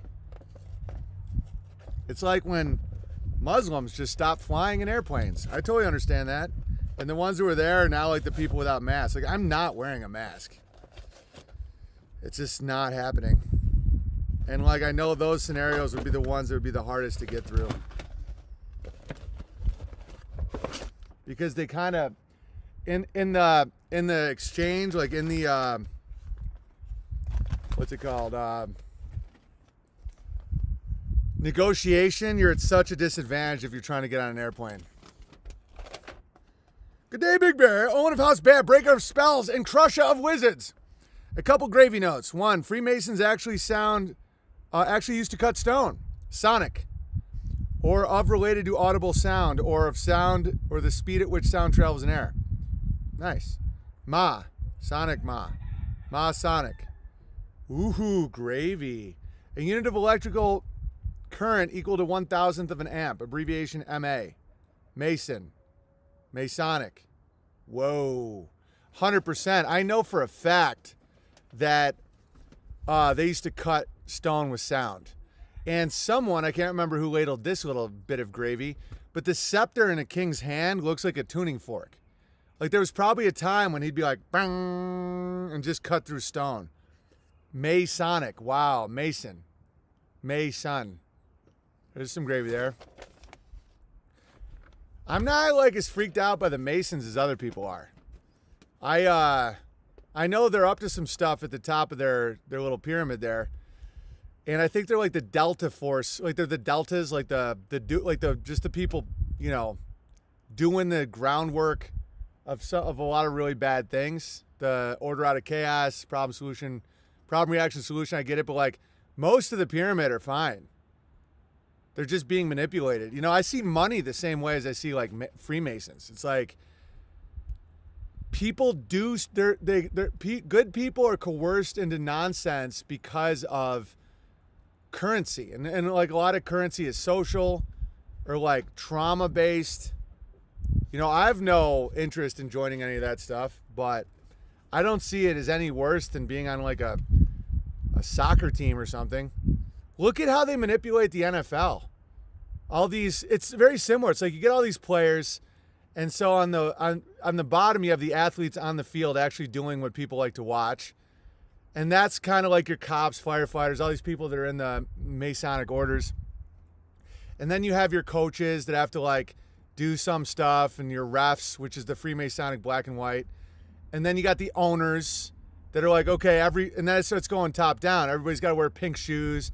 Oh no, DeAndre has to toe the line. He can't talk about the earth being flat. It's about control. It's about getting all these alpha males, or in Freemason's case, delta males, and controlling them with influence. And that's all it is. It's not crazy. Like a lot of Freemasons are just normal dudes. Most of them are. My grandpa was a Mason. I think it has more for social gathering. At that level it is. It's like the owners versus a wide receiver for the Buccaneers. The wide receiver for the Buccaneers isn't plotting and scamming and being like, oh, we need Tom Brady to do this, and we need people to push this, and we have to have that fat pig Amy Schumer do a Bud Light commercial to mess with women, and you know, none of that. But on the field, they're doing what is actually valuable. They're not the puppet masters. Like, you know, DeAndre Blackstein on the field is not like part of the planning. You know, a LeBron James, I think he's like, you know, he's a little more in on it because he's like the biggest house N-word in the world. Like he is the house N-word's house N-word. Where it's like he is in the big house for selling out his people. Like he is the special boy with all the lollipops, you know, and that's why so many black people hate LeBron James, because he's like licking on his lollipops, you know, because he's so good at sports that like some men will be like, oh, he's the man, look at LeBron, you know, and then he says the dumbest stuff. And he has a very high IQ in a way, because he remembers one thing about LeBron that I have respect for is he remembers every play of every game he's ever been in. It's like crazy. Like he's like, he probably had all that ritual abuse growing up stuff where they train him to be a superhuman. Trauma-based mind control stuff where it's like you splinter someone's mind. I think Kobe had the same thing where, I can't prove any of this, by the way, it's all alleged. But to get someone that hyper good at one thing usually involves childhood trauma. And so he remembers every play of every game he's ever been in. That's like where all his intellect and spirit is pointed. And so because of that, he gets all these eyeballs on him, and then he has to toe the line of the beast, and it's falling apart. I mean, it's what he's saying is so obviously stupid, you know? Let me continue. The Bible speaks of the forbidden fruit, the apple. So removing us more from the Bible, they use Newton's, ooh, this is good gravy, Newton's apple falling story to somehow replace the Bible story. Right. And modern science, which is Newtonian, which is a cult. Newton was a scam artist. And just to finish the point before, they don't need to make robots when they can make autism. It's way cheaper to make a human being act like a robot and much love to my autists out there. You're not like cursed or anything. You're just really easy to program to do tasks and not understand chit chat. Or think about if you're like if you want just like people working jobs and not wasting time, if you're in a utilitarian technocracy, an autist is like a perfect superhero. It's like not a lot of social connections, high focus on a specific task, doesn't need as much sleep. It's just like crazy. All right, automatons. Yeah, Jim Bob came up with that. Well, gravy, poison fruit equals gravity from the Apple story. Yeah, all right. Thanks for helping me quit porn. I found my first VHS in the grass next to the sidewalk in front of my Catholic church when I was 13. Looking back, in my opinion, this was placed by the priest or someone in the church, because how random is that to find a VHS in the mowed grass field? Yeah, it was probably the Monsignor or the priest. This was early 2000s. A year or two later, my friend took me to this barn. You know, we don't have to get into this. We got my kids running around here. Which is next to the high school. This is okay. They're inside. You mind, which was abandoned. Yeah, we had something called the party barn too. That was same thing. It's almost like, yeah, it's like you'd find mags like near churches in leaves or in the woods. Same thing. I think it was a total operation. Because like the Mormon church is being corrupted bad because of that. Because a lot of the youngsters in the church didn't know how to talk about this with their bishops or anything, so they just started drifting away. Dude, porn and gardening, guys. Quit porn, start gardening. I've deduced the whole thing. I was an autist before any of these people. Obsession, task-oriented. No problem being completely alone. Yeah, part of Catholic training, make a party barn. Yeah, totally. I'm not going to blame the Catholics. I'm sure it was all... Any institution that had fallen can be corrupted. Any institution that's bubble has popped, like universities, colleges, schools, churches, anything that is fallen but they can't admit it. They just want free money. Corporations, IBM, Hewlett Packard, Tesla, like any of these things, there's no actual value in these things. All right, porn has been one of the biggest social, spiritual, and emotional rots of the past 100 years. Yeah, 100. Dude, it's worse than all of it. I think the Garden Eden story has layers of truth. Yeah, Captain America. All right. Barn full of porn also leads to recycling center behind Les Schwab. One had a magazine dumpster full of yes pornos, and my friend who climbed in to retrieve said pornos. We would bring out backpacks and load them up and take them once we got chanced out and had to jump from the second story to run away. Yeah. Dude, this story is so common in America. My town was based Catholic once upon a time. Yeah, around the 1940s, it really... Dude, the Catholics didn't used to push the Trinity shit back in the day like they do now.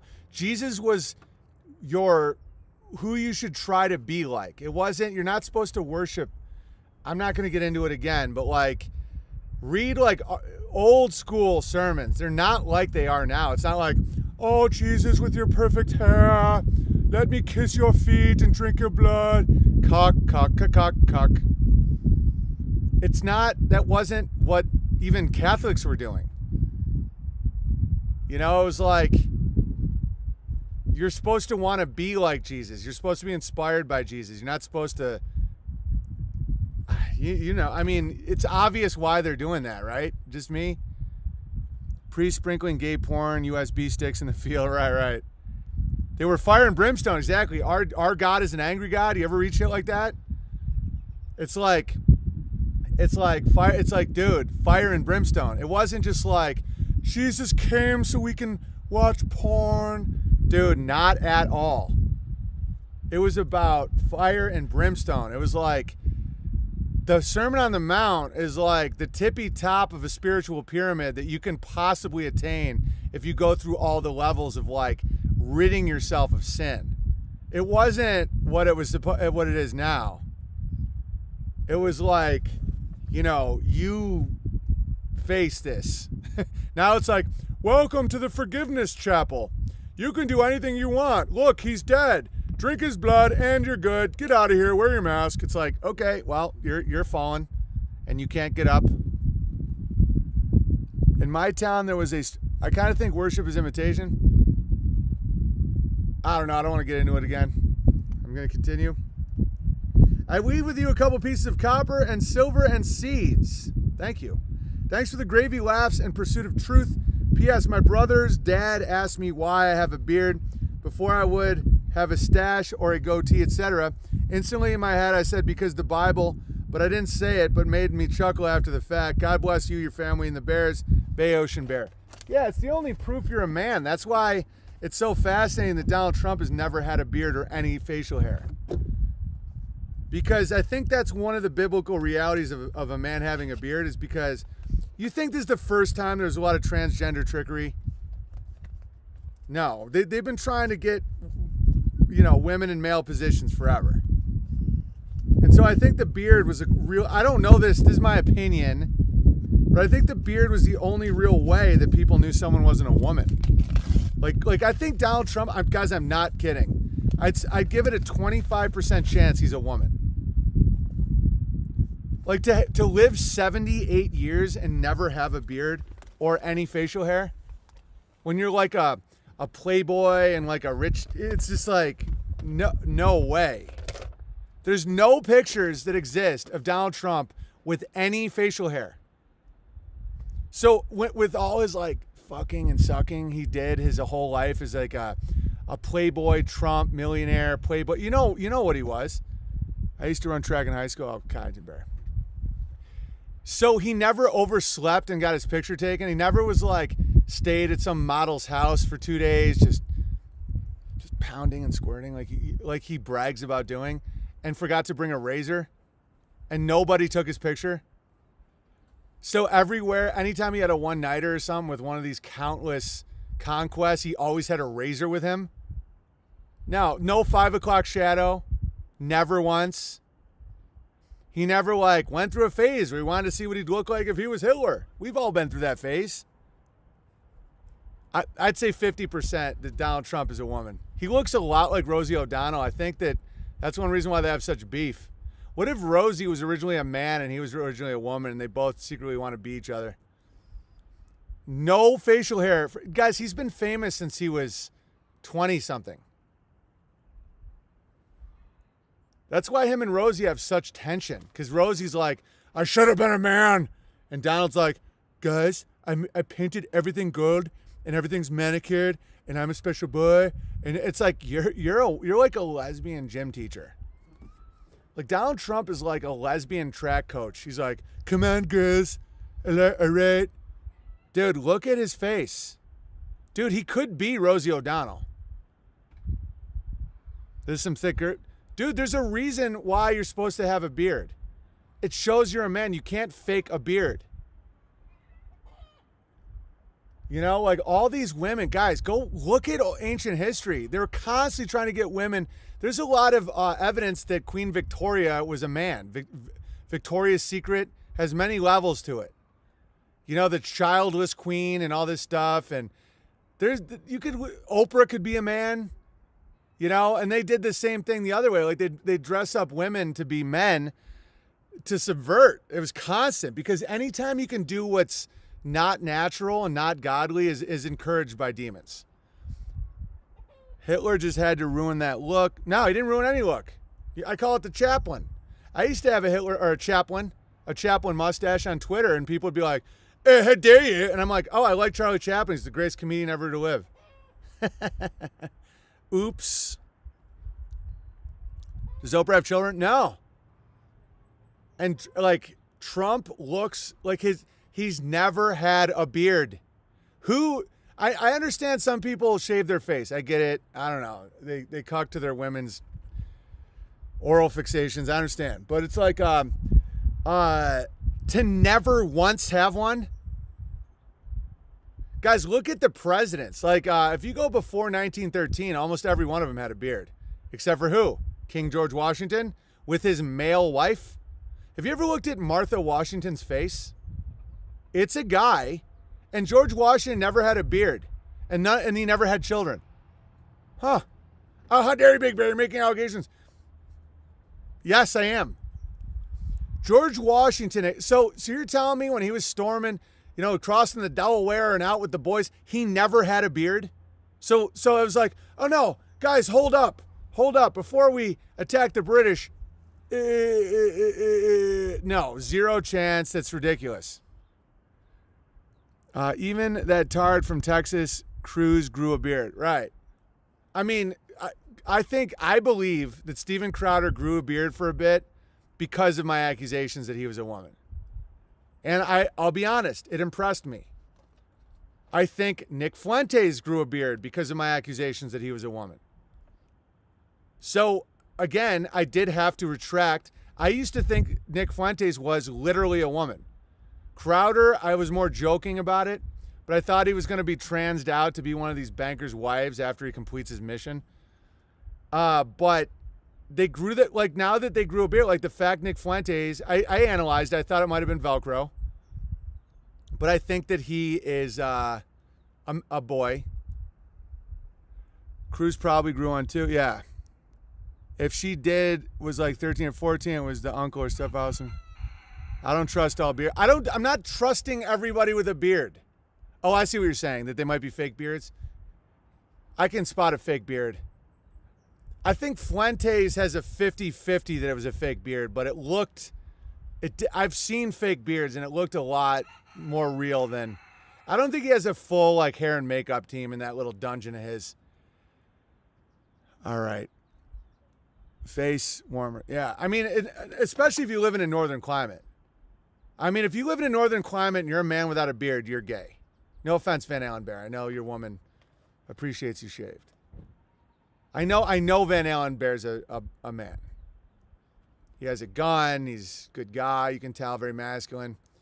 I don't know what's making him shave his face, but it's okay. I'm not going to. Again, the Bears aren't like in an ideological thing.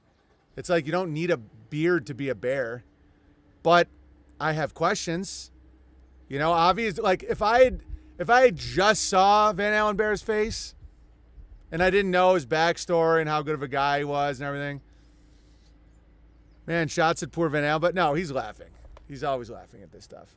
He gets it. That's why I know he's not a woman. Because if he did get really offended, I'd be like, my head would tilt like a dog. Like when a dog's head tilts like this? If Van Allen Bear was like, oh, how dare Big Bear going at my face? I'd be like, what's going on there, Van Allen Bear? But the fact he knows it's funny is the test. Like when Nick Fuentes freaked out, like, Georgie, come here.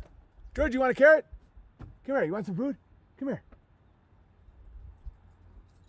It's a dandelion, George. Would you eat a dandelion? What about this, George? You want a piece of carrot? When Nick Fuentes like spiraled when I accused him. Hey, George, you want one of this? When I accused him of being a girl, I knew it was true. I don't know. I'm not going to make the claim. I knew that it wasn't a crazy theory. All right. I have a full-blown lesbian beard. Good for you. Is Van Allen here right now? My son has a better mustache than Nipples, Fuentes, and he's 13-year-old blonde. Van Allen, I just joined the stream and got name dropped. What have I done? Oh, no, we're talking about beards. I verified that you're a man even though you don't have a beard because of your actions, morality. Just a good guy. And the fact you find it all funny that we, point out your lack of facial hair. But I'm just saying that in history, I think men were encouraged to grow beards so people knew they weren't women. I think George Washington and his quote-unquote wife were reverse gendered. Would you guys, before I read the next thing, just so you know that I'm not, just Martha Washington. All right, watch this. Wait till you see this. Martha Washington looks exactly like the eunuch from Game of Thrones. Hang on. And I know I'm going to get some squirtriots out there, some patriots, going, how dare you, Big Bear? That's a patriot's wife. Okay. By the way, Donald Trump has never had a beard. I don't believe that living that life of promiscuity, he kept a razor every time he had a one-nighter. Look at that. Okay, right? So when you're looking at that, what's your first thought? Well, at least she has a husband with a beard, right? No. No, George Washington was out in war. And I'm talking old school war, not modern bullshit war where it's like you have barracks and all that. No, I'm talking about you're in a tent. That's why the special operators in war all have beards, because you're not out shaving in Afghanistan in the poppies. George Washington was like 1770s war. And you're telling me he brought a mirror and a straight razor? No. No, that was a woman, and he allegedly married that. George Washington had no children. Can you imagine being so alpha male? You're so alpha male that you start the nation of America. Allegedly, by the way. 12 presidents before old George. King George. Isn't that right, George? It's a woman, in my opinion. She's not very feminine, says Rebecca Bear. Yeah, I mean, Amy always says shit like that, too. Women always do that. They go, oh. Because, like, every woman has one quality where they're like, oh, people probably think I'm manly because I have, like, good calf muscles. Every woman always does that. They're always like, oh, no, that's a woman, Big Bear. When you age, because every woman's scared that when they get older, people are going to think they're a dude. No. Rebecca Bear, look. That's a man. That's the eunuch from fucking Game of Thrones. Remember the one that always wants to talk in the garden with everybody, like Littlefinger? No. I know why women do that. It's like women always do that because they're like, oh, I mean, everybody has some qualities. You know, every woman's like, has some muscle or some like, something where they think, they're like, if you think that's a man, then, you know, I have like, you know, my clitoris is like not super small. It's ridiculous and a little tedious. That's a man, and George Washington was a woman. All right. Some women don't age well. No, but they still age like, you don't age like a guy. You know? That's Dick Cheney with a wig, exactly. Women's testosterone goes up with age, but it doesn't mean they look like men. Exactly. You know, it's like you don't lose the fact that you have a female bone structure. And then think about how he's so alpha. He started the nation of America, but he didn't have any children. Almost like his wife didn't have a vagina. Huh. Barbara Bush. Dude, it looks exactly like Barbara Bush. And they all look like Aleister Crowley. That's Barbara Bush. Yeah, I wouldn't recommend overthinking it. If your clitoris is over 5 inches, you might be a man. There's probably at least 3 chicks in this thing right now going, how dare you? Everybody has a super long clitoris, don't they? Says Steven Crowder. All right. It's Michigan Senator Carl Levin. Crowley confirmed. Definitely all looks like Crowley. That is odd. I mean, I don't put any time towards it because I think it's all stupid and gay. All right. 01. Here's a long overdue letter and some longer overdue gravy grabble for you, Gary, and that fag Terry. And for liability's sake, I type this. May I please be verified as Gravy Crockett Bear, my Bertari handle, or Gravy? Yes. Welcome. As the world spirals into a nervous breakdown fueled by the spells of the New World Disorder, you've inspired me to get through a lot of tough times by ladling truth and a way through this madness. Thank you. No amount of grabble can ever repay that. Why, thank you as well. I'm just checking to see if the chat is spiraling. Someone told Rebecca Barrett, you're aging well, must be nice. I'm still in my 20s, so I'm not stressed. Well, Rebecca Barrett, you know, it's never too late to start having children.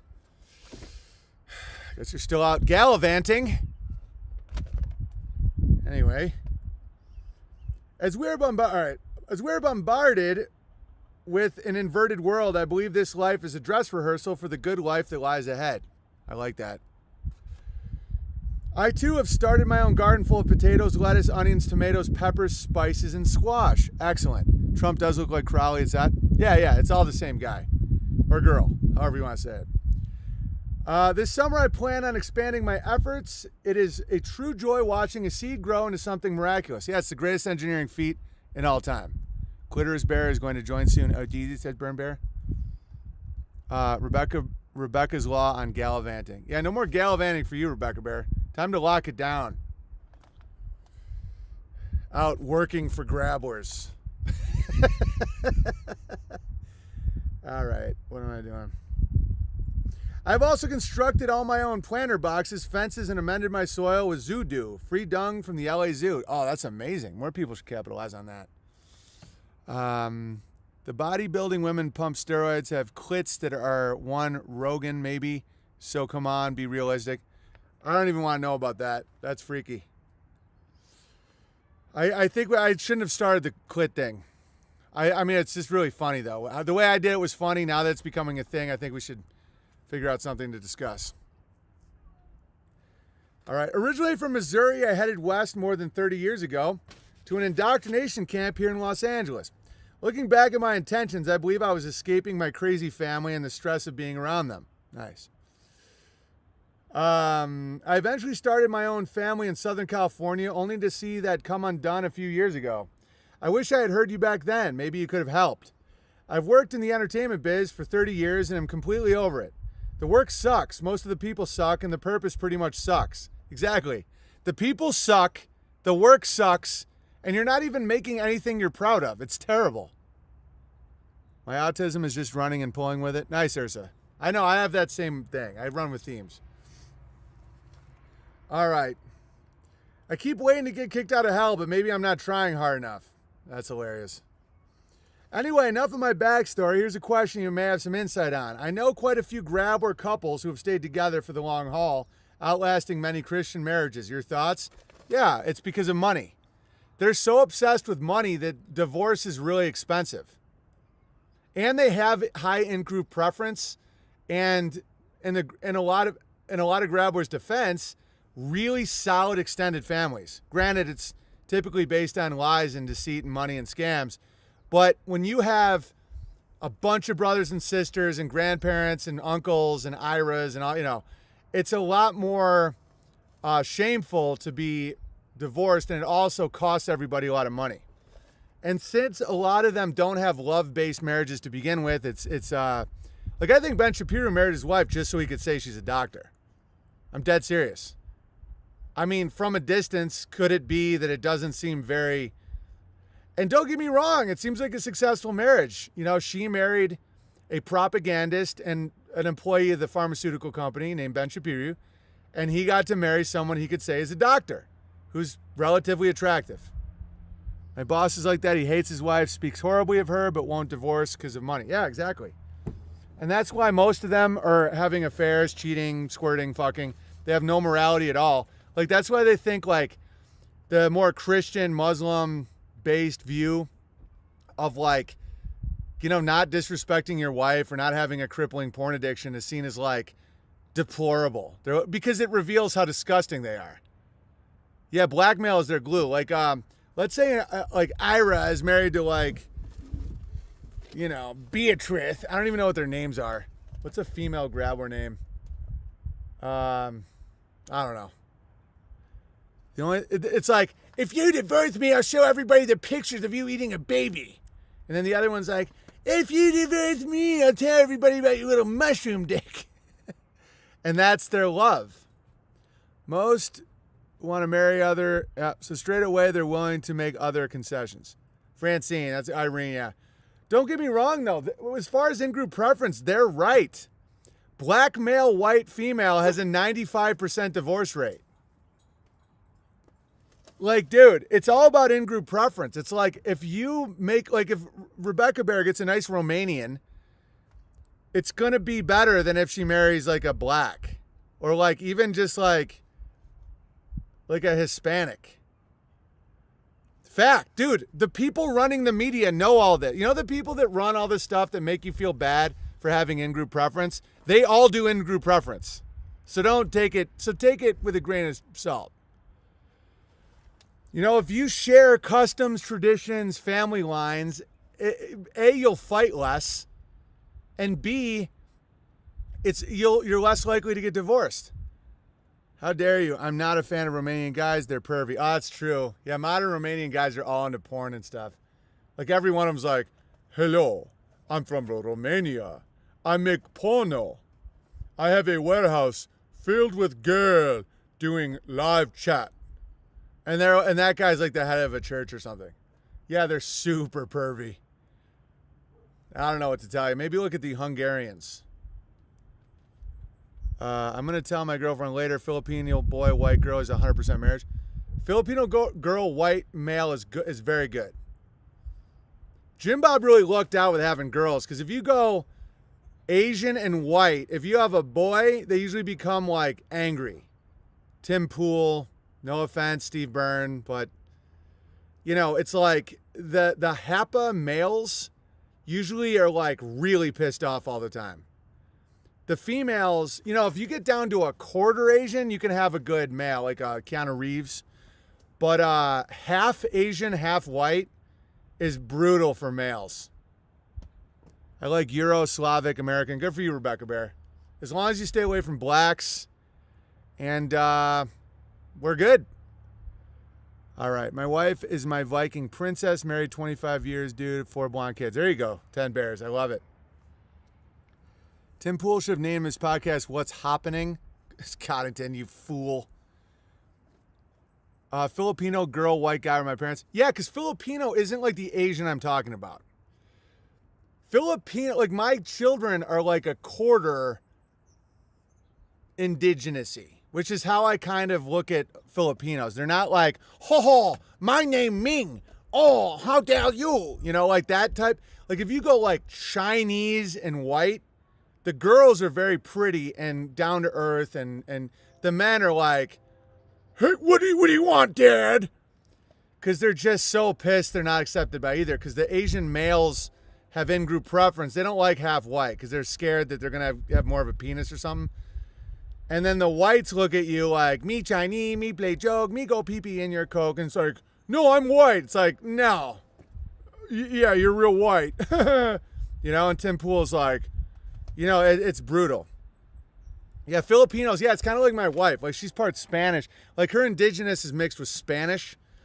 So, and then she's part English Norwegian. So it's like males, I mean, my kids are really handsome kids. But if let's just say your wife is like hard Chinese. Like, I'm talking, you know. Filipino is like, you can have a Filipino and a white male that's totally fine.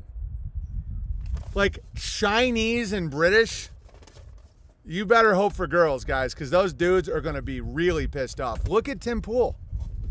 Like, to a white, he looks really Asian. To an Asian, he looks really white. And he's just, you know, because black-white can mix okay, because they can just look Puerto Rican or, you know, at least you can have an idea of what they're going to look like. Like, Chinese and English is like rolling the dice, guys. Bald Asians look weird. Oh, yeah. Oh, yeah.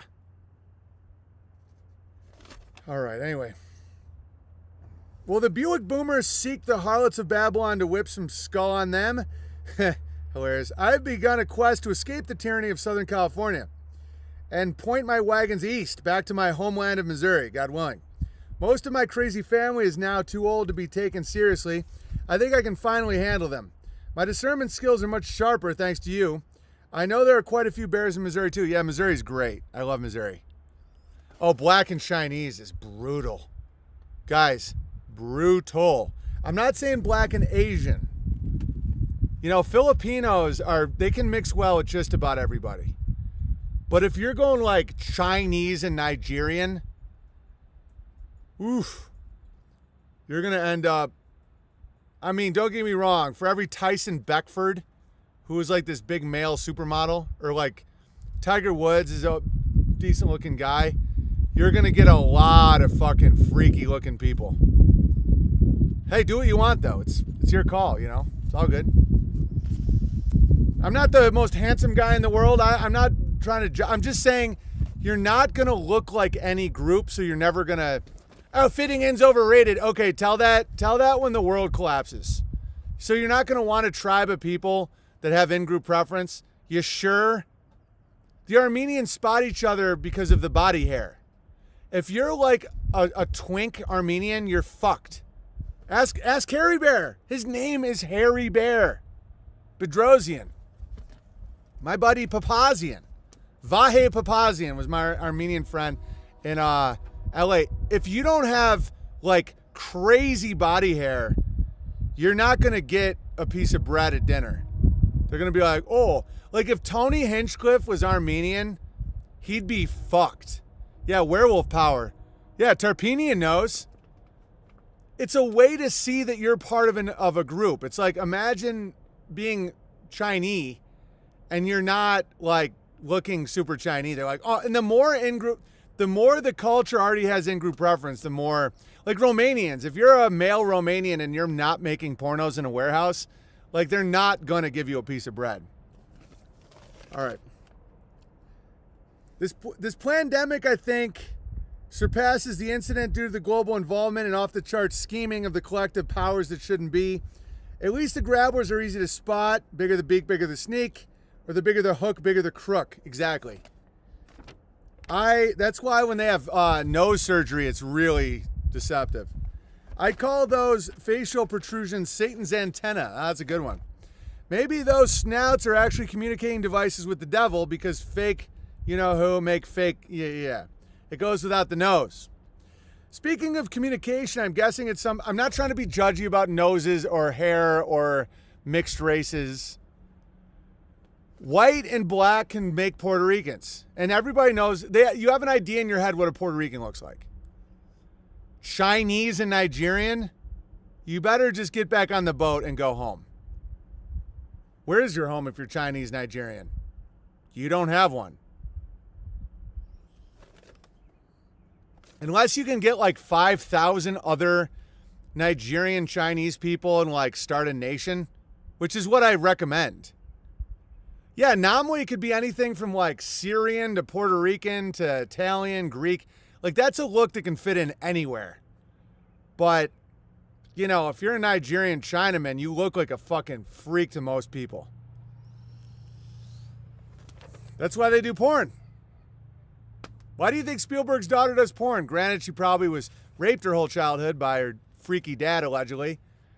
But it's because she doesn't fit in anywhere. Or is ninja Japanese? Oh, dude, think about the racial separation between the Japanese and the Chinese. They hate each other. Imagine a Nigerian Chinaman. Right? And Nigeria is a lot of the area is so like brutal and backwards, probably partially due to colonialism, whatever. But like, they'll be like, oh, he have squinty eye, rip off genitals. Same continent. Some continents do mix well. Yeah. Filipino white, Hispanic white, great mixes.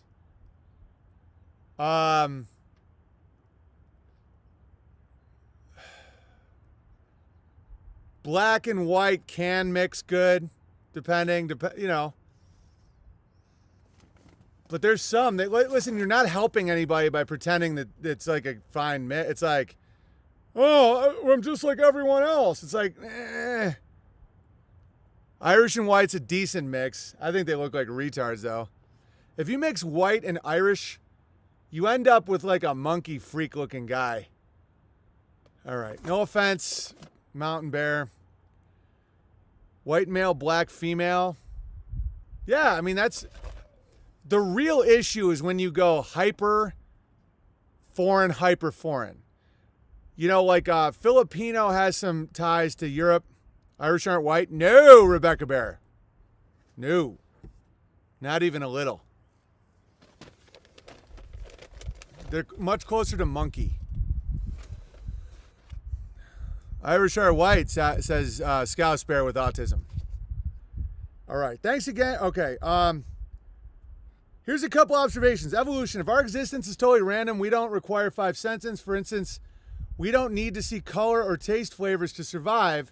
These treasures were obviously bestowed upon us for our pleasure by a designer who cares. I like that. It's very nice. Yeah, a lot of what I'm saying is comedy. And I know that people have autism.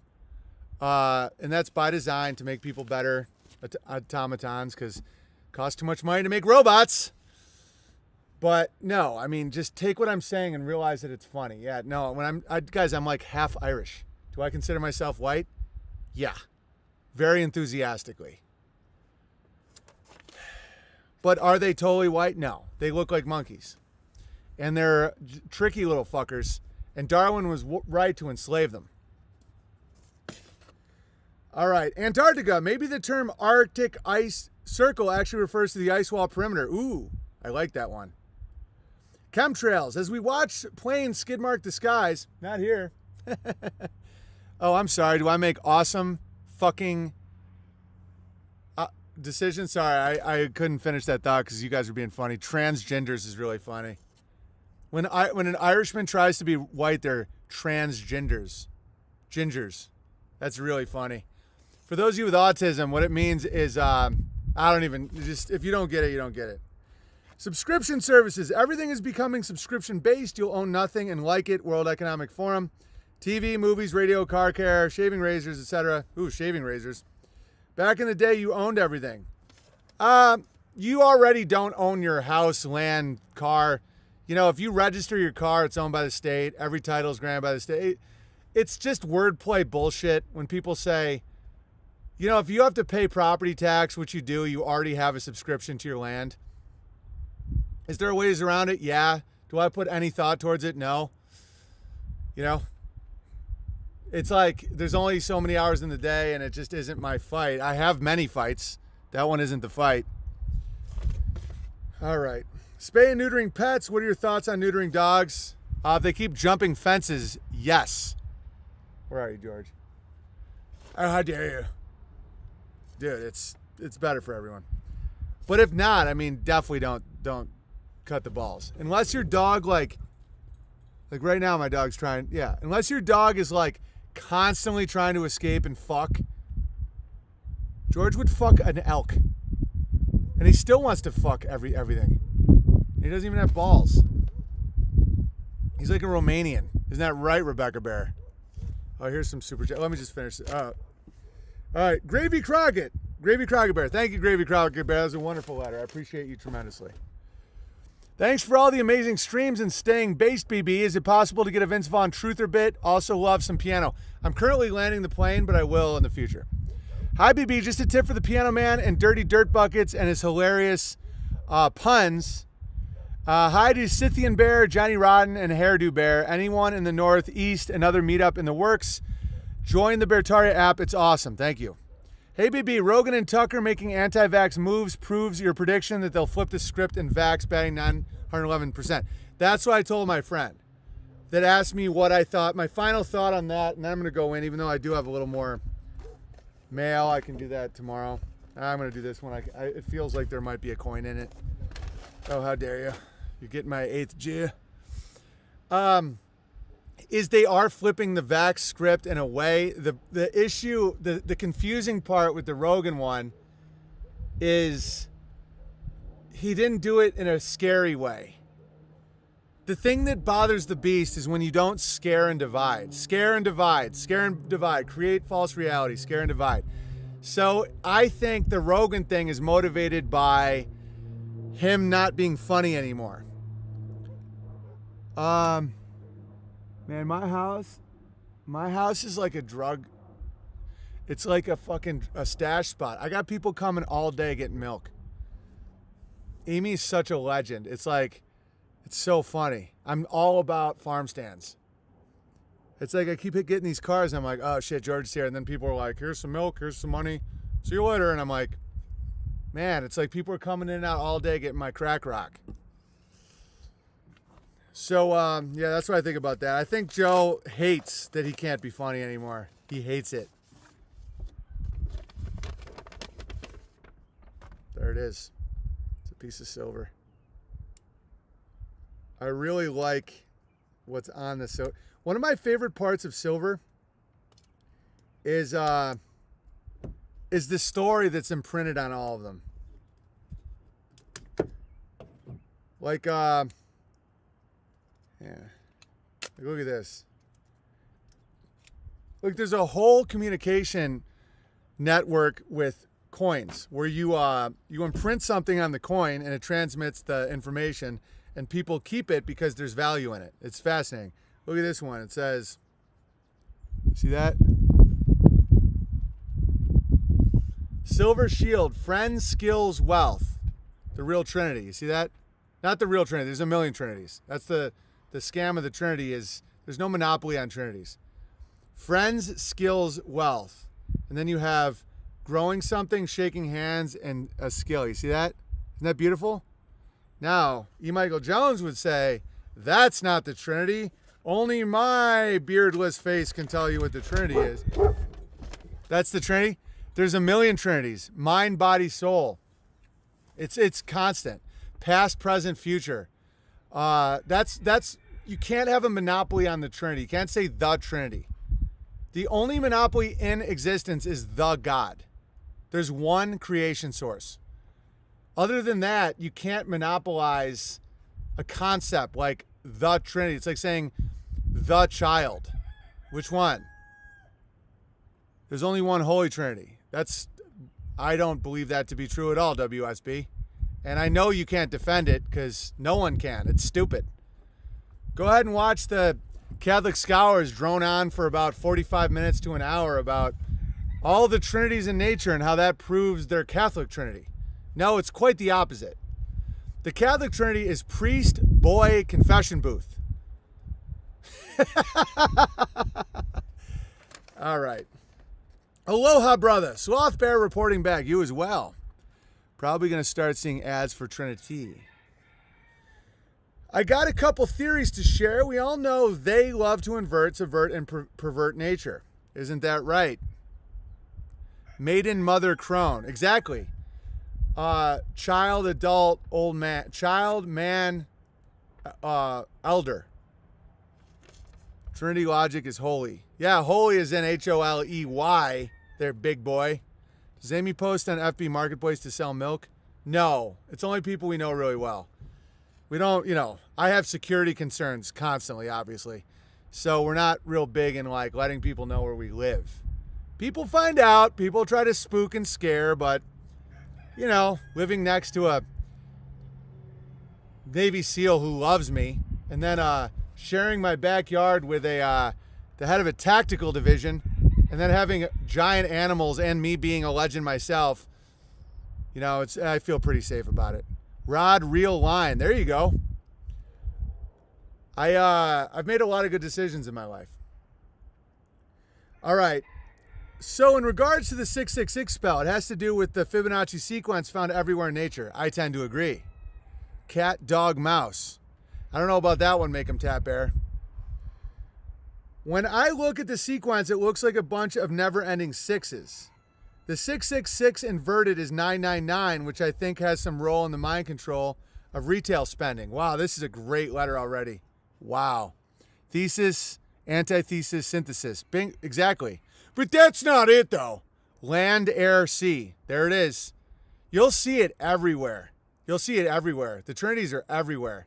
And that doesn't mean that the Catholic Trinity is the only one. In fact, it's that monopoly has come to such a dramatic end that I almost feel bad for him a little bit. But I don't, though, because they're such assholes. Arousal, climax, relish, says Casey Bear. Sounds like she's got something on her mind. Earth, wind, and fire. Yeah, but see, then you get into the next level where there might be a fourth they keep leaving out. Earth, wind, fire, water. And then ether, the fifth element. That's why numbers are, the number thing is gay. Gravy, biscuit, ladle, exactly. Penis, left testicle, right testicle. Labia, clitoris, uterus. Left breast, right breast, mouth. You see what I'm saying? It's stupid. Grabble, grabbler, grabbled. Yeah, it's like conjugating verbs. Pigs, trap, oh Jesus. Gold, silver, copper. What about platinum? Fuck platinum. Fuck palladium. It's got to be 3. Ball, cane. Exactly. 2-ball cane is a real trinity, isn't he? Now do 5. I can do 5 all day long. Thumb, first finger, second finger, third finger, fourth finger. Where's the trinity? It's right there, Milo. Fuck you.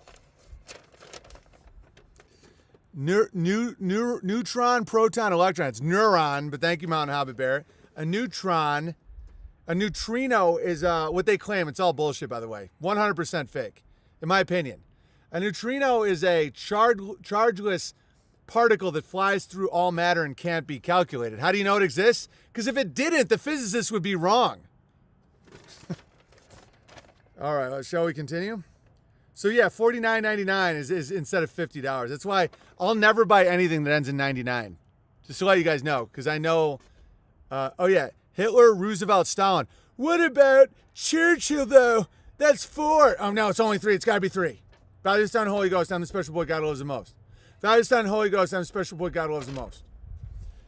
A neutron is a sweet 80s dance. Well, there's the neutron bomb that they allege that they never actually used and I don't think ever existed. Were exploded in a city and sent waves through all the infrastructure. It evaporated all the water of life and left all the infrastructure intact. Yeah, it might be called 5G, but other than that, I've never seen it ever happen. What about Himmler? Stop hurting me. Stop hurting me. I was so pleased to see that you declined the temptation of Bitcoin. Your gut is spot on. I see when people do the right thing, they are blessed with the virtue of courage, or a sequence happens, also known as consequence. Yeah, as a consequence. Exactly. When I found this piece of silver, I had to give it to you. It embodies what you have been saying for a while: friends, skills, wealth. Lastly, if they nuke Gary and Terry's channel, the next tea time could be related to golf on the moon. It's a very good idea.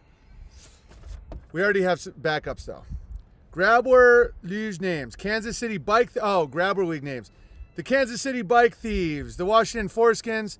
New York Yankee My Wiener. Portland Anal Glazers. Oklahoma City Thunder Tuggers. Pittsburgh Bud Pirates. Very funny. Thank you. I'm a donor to Bertaria. Email. We got your email. You guys got to do it. Hang on. If you want to help building this year, thank you, BB. No, it's Bertaria.io if you were a donor. Fill out your info. We'll cross-reference it, and we will keep you updated on everything we're doing. Everybody that not just 400 and above, all the donors, because we also want to do nice things for people if we get budgets. All right. So that's going to be it for me today. Washington Foreskins was fine. Me and Jim Bob were talking. We think a lot of anti-Jew hate in America is about foreskins, because he's an 8th Jew. Not that that's real. That's all nonsense, by the way. Total psyop. That you have special Jew blood, guys. That's completely made by a certain group of scam artists. All right. But I also have an 1/8 of the magic blood that makes me better than you Goyim. Special boy blood. And so whenever people get really mad at Jim Bob or me, like a certain demo that we figured out, they call us Jews. They go, oh, your 8th is showing. Oh, you're a Jew. Oh, your tribe is showing, Big Bear. Oh, Jim Bob, you're Jewish, right? Because me and Jim Bob have similar personality types when it comes to some of this stuff. We do analysis. We do actual science. And we kind of start creating a profile for everybody doing this. We don't put a lot of time towards it. It's just always back burner. Almost every single one, without fail, is a weightlifter who hates his clipped dick. So I don't even blame. I understand it. I'm not even calling them gammas. I swear to God. I think a lot of resentment towards circumcision. By the way, I'm not circumcised. My boys aren't circumcised. Like, it's not like I have nothing to do with your dick. But a huge amount of anti-Jew sentiment in America is based around people's mutilated penises. And Jim Bob gets the same shit. It's like, oh, you Jew. Every one of them. Not only do they have clipped dicks, they hate that their dicks were and they have a right. Their foreskins were literally taken from them as a baby, and subtly, their whole lives, they started resenting the Jews for like doing it, even though it was done by your parents. A lot of times you didn't know. Just like I vaccinated my first 2 kids, I get it. BB, I have nothing to do with your dick. Thanks, good to know. BB, I have nothing to do with your dick. Yeah, no problem. Blame their parents. Well, you don't have to blame anybody. It's not even a big deal. Guys, I used to get made fun of for not having a clip dick. Because like everyone had a clip dick growing up. It's like the irony about all of it. It's like, who do I blame for my clip dick? I'm like, I never thought this way, but a lot of kids I knew that grew up in these environments without a clip dick, they were like blaming their parents for not clipping their dicks because they didn't fit in. You know, people would make fun of their dicks. Granted, my dick was so much bigger than all the other boys. It was pretty hard to make fun of such a monster. Isn't that right? Isn't that right, fellas?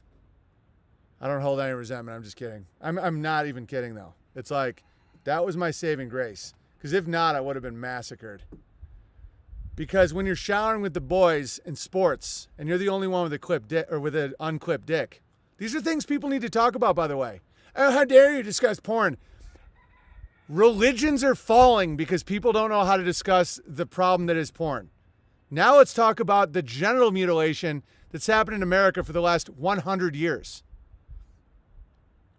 I didn't feel shame because my ween was bigger than all the other kids. And you go, oh, how dare you? Yeah, that I know you hate your dick. It's just a fact. I'm 6'8". And I think having natural confidence makes your dick bigger. I was talking about that with my buddy. He was like, dude, I got a theory, and he knows shit. He goes, I think I know why blacks have such big dicks. Oh, I'm talking about dicks again. These things need to be talked about. When you have 100 years of genital trauma and no one talks about it, that's going to lead to a lot of Jew hate for no reason. Anyway, he's like, I think I know why blacks have such big dicks. I'm like, what? He goes, because they don't care about any, like they're in the flow state all the time.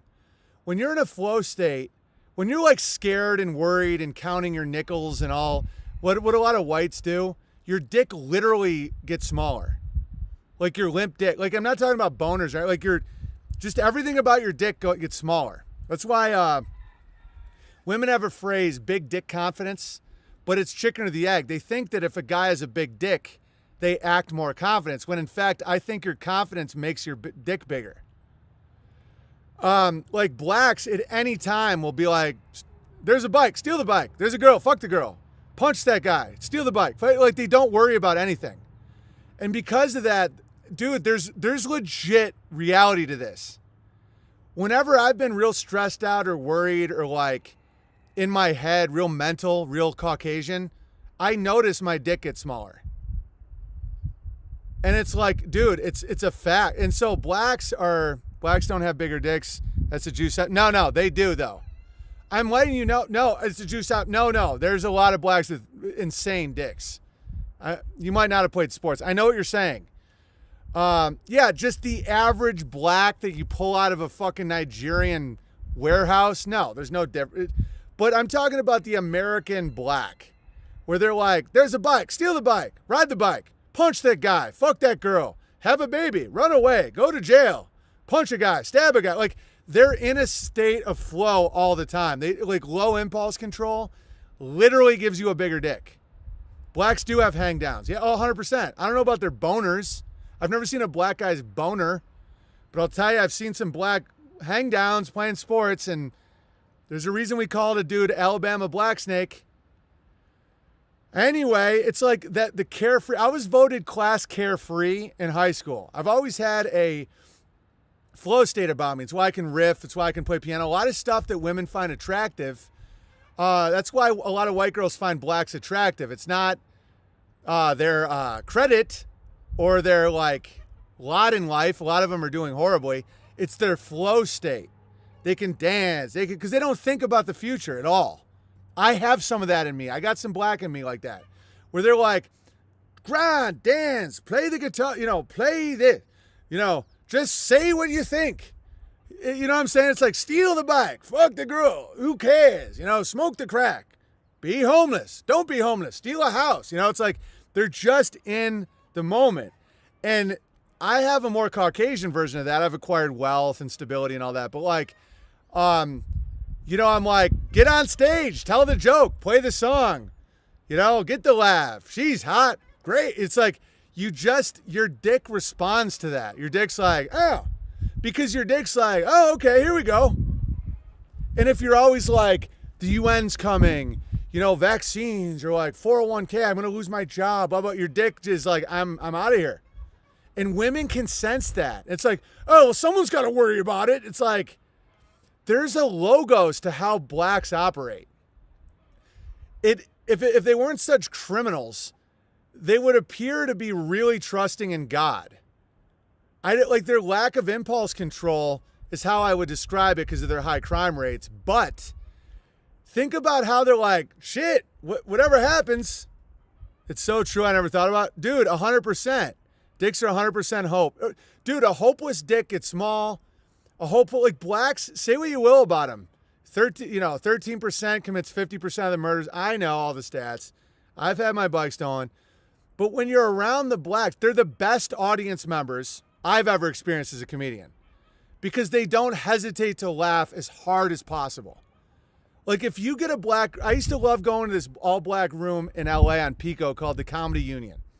Most whites hated it because they're especially the Jews, because they're so mental. They're all up in their head. They're all like, they have a lot of tension. They don't flow. They can't play Pink Floyd and Amelie at the same time. You know what I'm saying? So I'd go up and my flow state would match the black flow state, and it would be like loud laughter. Like, this motherfucker hilarious. But then if you start bombing, it's like, boo! That's why their dicks are just hanging down out of their shorts. Black audience will always not hold back to let you know. Yeah, if you're bombing, you're bombing. Like whites, if you're bombing, they're like, heh, heh, heh, heh. And if you're killing, they're like, heh, heh, heh, heh. They're all in their head. A black, same with a lot of Hispanics get it too. Like I used to love Miami. Every comic I knew hated performing at the Miami Improv because the Puerto Ricans and the Cubans and all the Latin cultures, they wouldn't laugh at them because they didn't have big dick comedy. They weren't like bringing that heat. But if you bring the heat and you're not scared of them, I'd be like, I love you guys. Instead of ha, you text me ja. And they're like, right? And then the women respond to that. Like, that's why Latin women are very sexy, because it's like, you're in the flow state, I'm in the flow state, let's flow. And a lot of Caucasians, and especially Jews, are all here. They're like, things are not going well. I'm Ben Shapiro. Like, Ben Shapiro's dick is probably that big. That one old Bernie Mac bit where he conquers a hostile black crowd is legendary. Oh, dude, because once you get them going, especially black women, flow. And I think that's why blacks have hangdowns. Think of like the most stressed out cultures. They have the littlest dicks, Chinese and Jews. Chinese are like, I disrespect my ancestor. Oh no, I must commit suicide now. Oh, 5 generations, we will buy Detroit Bridge. Horrible culture when it comes to like having a dick. Their dicks are like, they don't go past their pubes. And so that's why, just like the Jews, and the same with the Jews, it's like, I'm just trying to become a doctor and a lawyer so my mom respects. Their dicks are like, and so that's why the Jews have a fascination with the blacks. You see a lot of Jew and black marriages because the Jewish male will look at a black female and be like, you complete me. Because the Jew and the black female will be like, you ain't going to prison? Oh shit, that amazing.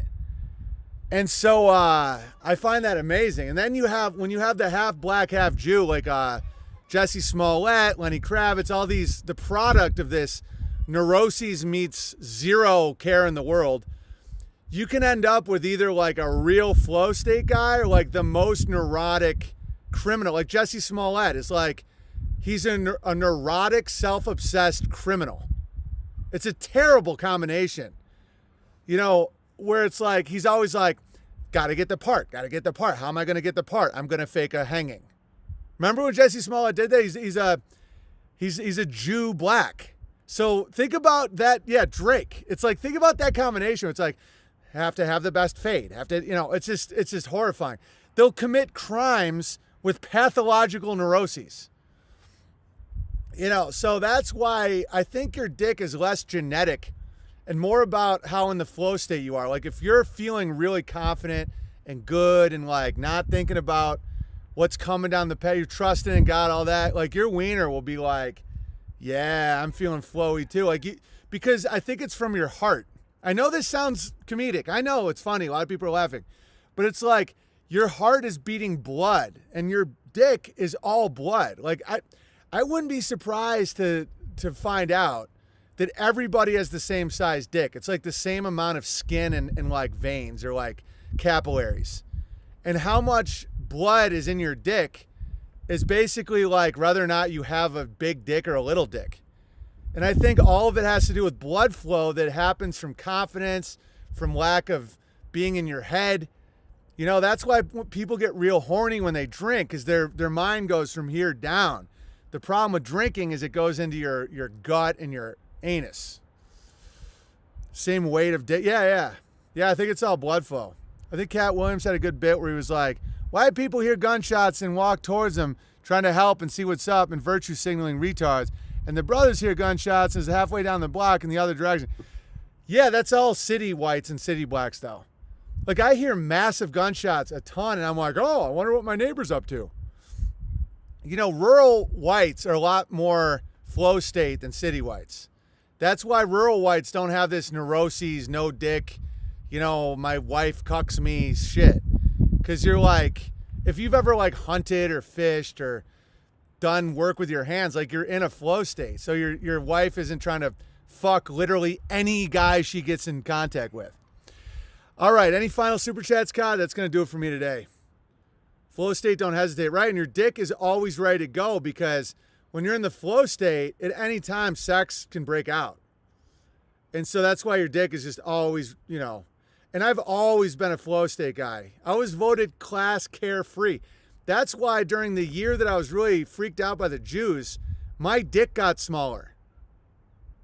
It legitimate, because I was too mental. I was too like, oh, well, they have the patent on opioids and they're running Apex. Like literally my dick was like, you don't get that much dick now. I swear to God, my dick got smaller. And then it came back. It was fucking weird. It was like, I was so in my head. That's why I think like cocaine and Adderall and all that stuff will give you a dead dick, because it takes your soul and it puts it in your head where you're like, 1 + 1 is 2. 2 + 2 is 4. 4 + 4 is 8. Of course, 8 + 8 is, and then your dick is like, I'm out of here. You don't have that like, you can't flow state when you're on those stimulants. All right, few quid for buckets and Big Bear. Why, thank you. Thanks for all you do, Kind and Bear. Oh, that was very nice of you. I still get half though, Cod, even if it's aimed at you. April is Rape Awareness Month, yet nobody's bringing awareness to that issue. I don't care at all though. Don't leave your women alone and drunk and they won't get raped. Males of bird species such as ducks have a notorious habit of raping females. That's according to some of the females. No, they ask for it. I got ducks. I'm looking at ducks right now. I'm looking at women that they're like, choke me, choke my bill. I had a bad childhood. And the guy's like, oh, fuck it, okay. And it's like, me too, me too. No, it's bullshit. Ducks and other wildfowl are among the 3% of bird species whose males have a penis big enough to forcibly reproduce. Me too. Thank you for great streams. There's nothing forceful about it. I watch those females follow the dude around all day long. So so these female ducks are going to pretend that they didn't know that he's going to fuck them? All day long. There's a male duck and 5 females just walk behind in a single file line all day, every day. And then when it's time to pay up, when it's time to pay the piper, they're going to pretend that that wasn't consensual. Then go off and you go fucking do your own thing without the male duck's protection, ladies. Oh, I'm sorry, you're scared of hawks and shit, huh? You're scared of hawks. Just like Gary the Duck, rest in peace. Fucking died protecting his women. Face down in a pool, I found Gary the Duck with his insides ripped out because he stood off toe to toe, web foot to claw against a hawk.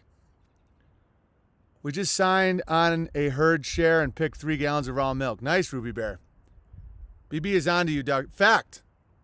And I'm not one of those, everyone accused of rape. No, Chris D'Elia and Brian Callen, like the more details come out, that's some fucking twisted shit. That's why for sex, you need marriage. Way better argument for polygamy with marriage than there is for one-night stands as far as logos. All these people scared of polygamy where they're like, oh, you can't have multiple wives of the devil. I'm like, you ever just go out and fuck someone? It's like, of course, man. My 20s and 30s. I'm like, you don't see that that's way more immoral than like actually providing for a woman that you fuck? No, but eventually you got to pick one and then maybe have some side ass on the side. I'm like, so you don't provide for that woman? You just let her fuck you, maybe get pregnant, kill the kid, something like that? Disgusting. All right. But they know what they're getting. You know, that's why those people are in a... But if you're like... The female ducks are basically in a a contract with the male. I'd go for polygamy, but there isn't one woman in this village. Burn Bear, you got to relax. And then there are swingers, which the system... dude, swinging requires abortion. It's like all these people acting like abortion is so evil. And I'm like, dude, if you fuck anybody ever that isn't your wife that you want a child with, you're going to abort that shit. And you're like part of it. And you can't pretend to be high and mighty. Steven Crowder put his wife on hormone pills to not get her pregnant so he could come. Is that Christian conservatism, Steven? It's fucking gross. You can't be against abortion when you're all about sterility. Swinging is so gross. Oh, yeah, and only gross people do it, by the way. Only gross people. I've never known a single attractive couple that is like, I can't wait to see someone fuck me. It's like a layer of hell. All right, polygamy is good when there's no state to protect or provide for lone women. Exactly. People want to talk shit about polygamy. It's like, bitch, you're still dealing with like welfare. Like if you're in a world where a single woman or a woman left alone with a child ends up a sex slave in Babylon, and you're saying like a relative of the dead husband or something, like doesn't add her to the roster and protect her, you're saying that's bad? Dude, if I lived in a world where like, if I died, my wife would be homeless with my children, I would want my brother to like, you know, pick up the family. That's what's in the Bible. That's what that is, guys. It's not like, oh, it's so sexy and hot. It's like, so you'd rather they all just died? It's like, okay, you're in a contract with the devil, with the states, the corporations, all this stuff, where it's like, you're provided for. But okay, in reality, in God's realm, like, there is no free money. The debt-based world is all fake. And it's all based on labor that people aren't doing anymore, and so it's going to fucking end. And so, like, if you have a big enough extended family, you don't need that. Like, if you have cousins and uncles and grandparents and shit, you can have a woman who loses her husband or doesn't get married off, and she can have a role, doesn't need to become a sister wife. But you're lying, guys. It's spell breaking 101, guys. You're lying to yourself 1,000%. If you say a woman without fake free money is better off without a husband with children than being married to someone who already with another wife, you haven't thought it through. One woman, one man, one God, says K.O. Bear. Another Trinity? I don't believe that at all. I think in a time of actual reality, it's like women get married off to men that can provide. Even old men with money. It's like, oh, how dare you? They didn't think like perverts all the time. Imagine a world where you have a single mom. Where does she go? Oh, no. Oh, you're just joking around. Oh, nice. But like the cucks are constantly saying, oh, Jesus, that one woman, one man. One. No, there's polygamy all over the Bible. And it's like obviously good in certain circumstances. Do you need it now? No. Did the Mormons get a ton of power in Missouri through family because they're polygamous? Yes. Are the polygamous Mormons saving the Mormon church currently? Yes. You know, right now you got to take a vaccine to have a missionary in another country if you're a Mormon. Yeah, like mainstream LDS is starting to cuck bad. And a lot of that started when the young generation couldn't talk to their leaders about porn or any of the things they were facing. And so, the authentic Mormons that are still doing it, like in the country of Utah and like Missouri and shit, they're the Mormon church. You know, saying you have to take Fauci's eugenics vaccine to go to fucking preach the word in Venezuela is literally insane. And so that isn't the Mormon church anymore. Oh, how dare you? It is what it is. If you're in a church that say you have to inject Bill Gates serum into your arm to go spread the word in other countries, your church is cucked. It doesn't mean Mormonism's cucked, but like the people actually practicing it know that you can have multiple wives. And no, I'm not trying to get multiple wives. That's another fallacy. I'm very happy with one wife and my children. If I were to die or something were to happen to me, I'd want my wife to be protected. And I wouldn't want it to be with a stranger because it's like the biggest pedos and freaks always go after single women with children. Always. Like women get overworked and desperate. They're working. They're trying to pay for bills. They have little kids. Who is drawn to that? To date them? Pedophiles. That's why you're most likely to be molested by a stepfather. It's fucking freakish. So like if you have a family member that can provide for your family, you don't think that's what, if you love your family, that's what you want. Hey BB, Mountain Hobbit Bear here. Yesterday's stream was great for me. One of the biggest lessons I've learned is to please God instead of trying to please others. Thank you for reminding me. Of course, 100%. Fauci probably dreamed of throwing out the first pitch. Yeah, he wants everyone dead, in my opinion. Could it be? All right, is that it, Kyneton Bear? And bear in mind, I don't want to die. Like I want to be here for raise my kids, have my grandkids, multi-generational farming, all that stuff. I'm not even expecting to die. I'm just saying that like when you have a family, these things you talk about. Amy's told me that like she wants a mother for her kids if something were to happen, and I've told her the same thing. But it's like really vetted people. You know what I'm saying? It's like you can't just date when you're like a single mom. Like you're going to attract fucking psychos. Or I just provide enough for her that even if I did die, she wouldn't need a dude to protect her. That'd be ideal for me. I already told her 0 blacks are coming anywhere near this property. But, a big goal of mine would be to have enough wealth where she wouldn't need a man if I were to die to help protect my children. Because, a lot of those guys that swoop in are fucking disgusting. All right. You guys have talked about that shit with your wives or husbands, right? As soon as you have a kid, you guys start talking about shit like that. Not a lot, like once, but just to know everybody's wishes. Like, I want to be buried on my land in my clothes. No burning or anything. She doesn't care, but, so that means I get to make the decisions. Blacks wouldn't take care of the garden. Yeah, I mean, it's not even morbid. It's morbid if you, like, think about it all the time or you're expecting it or something. But it's like, if you have kids and you think, okay, who's our most stable relatives, or, like, what would happen if we both die?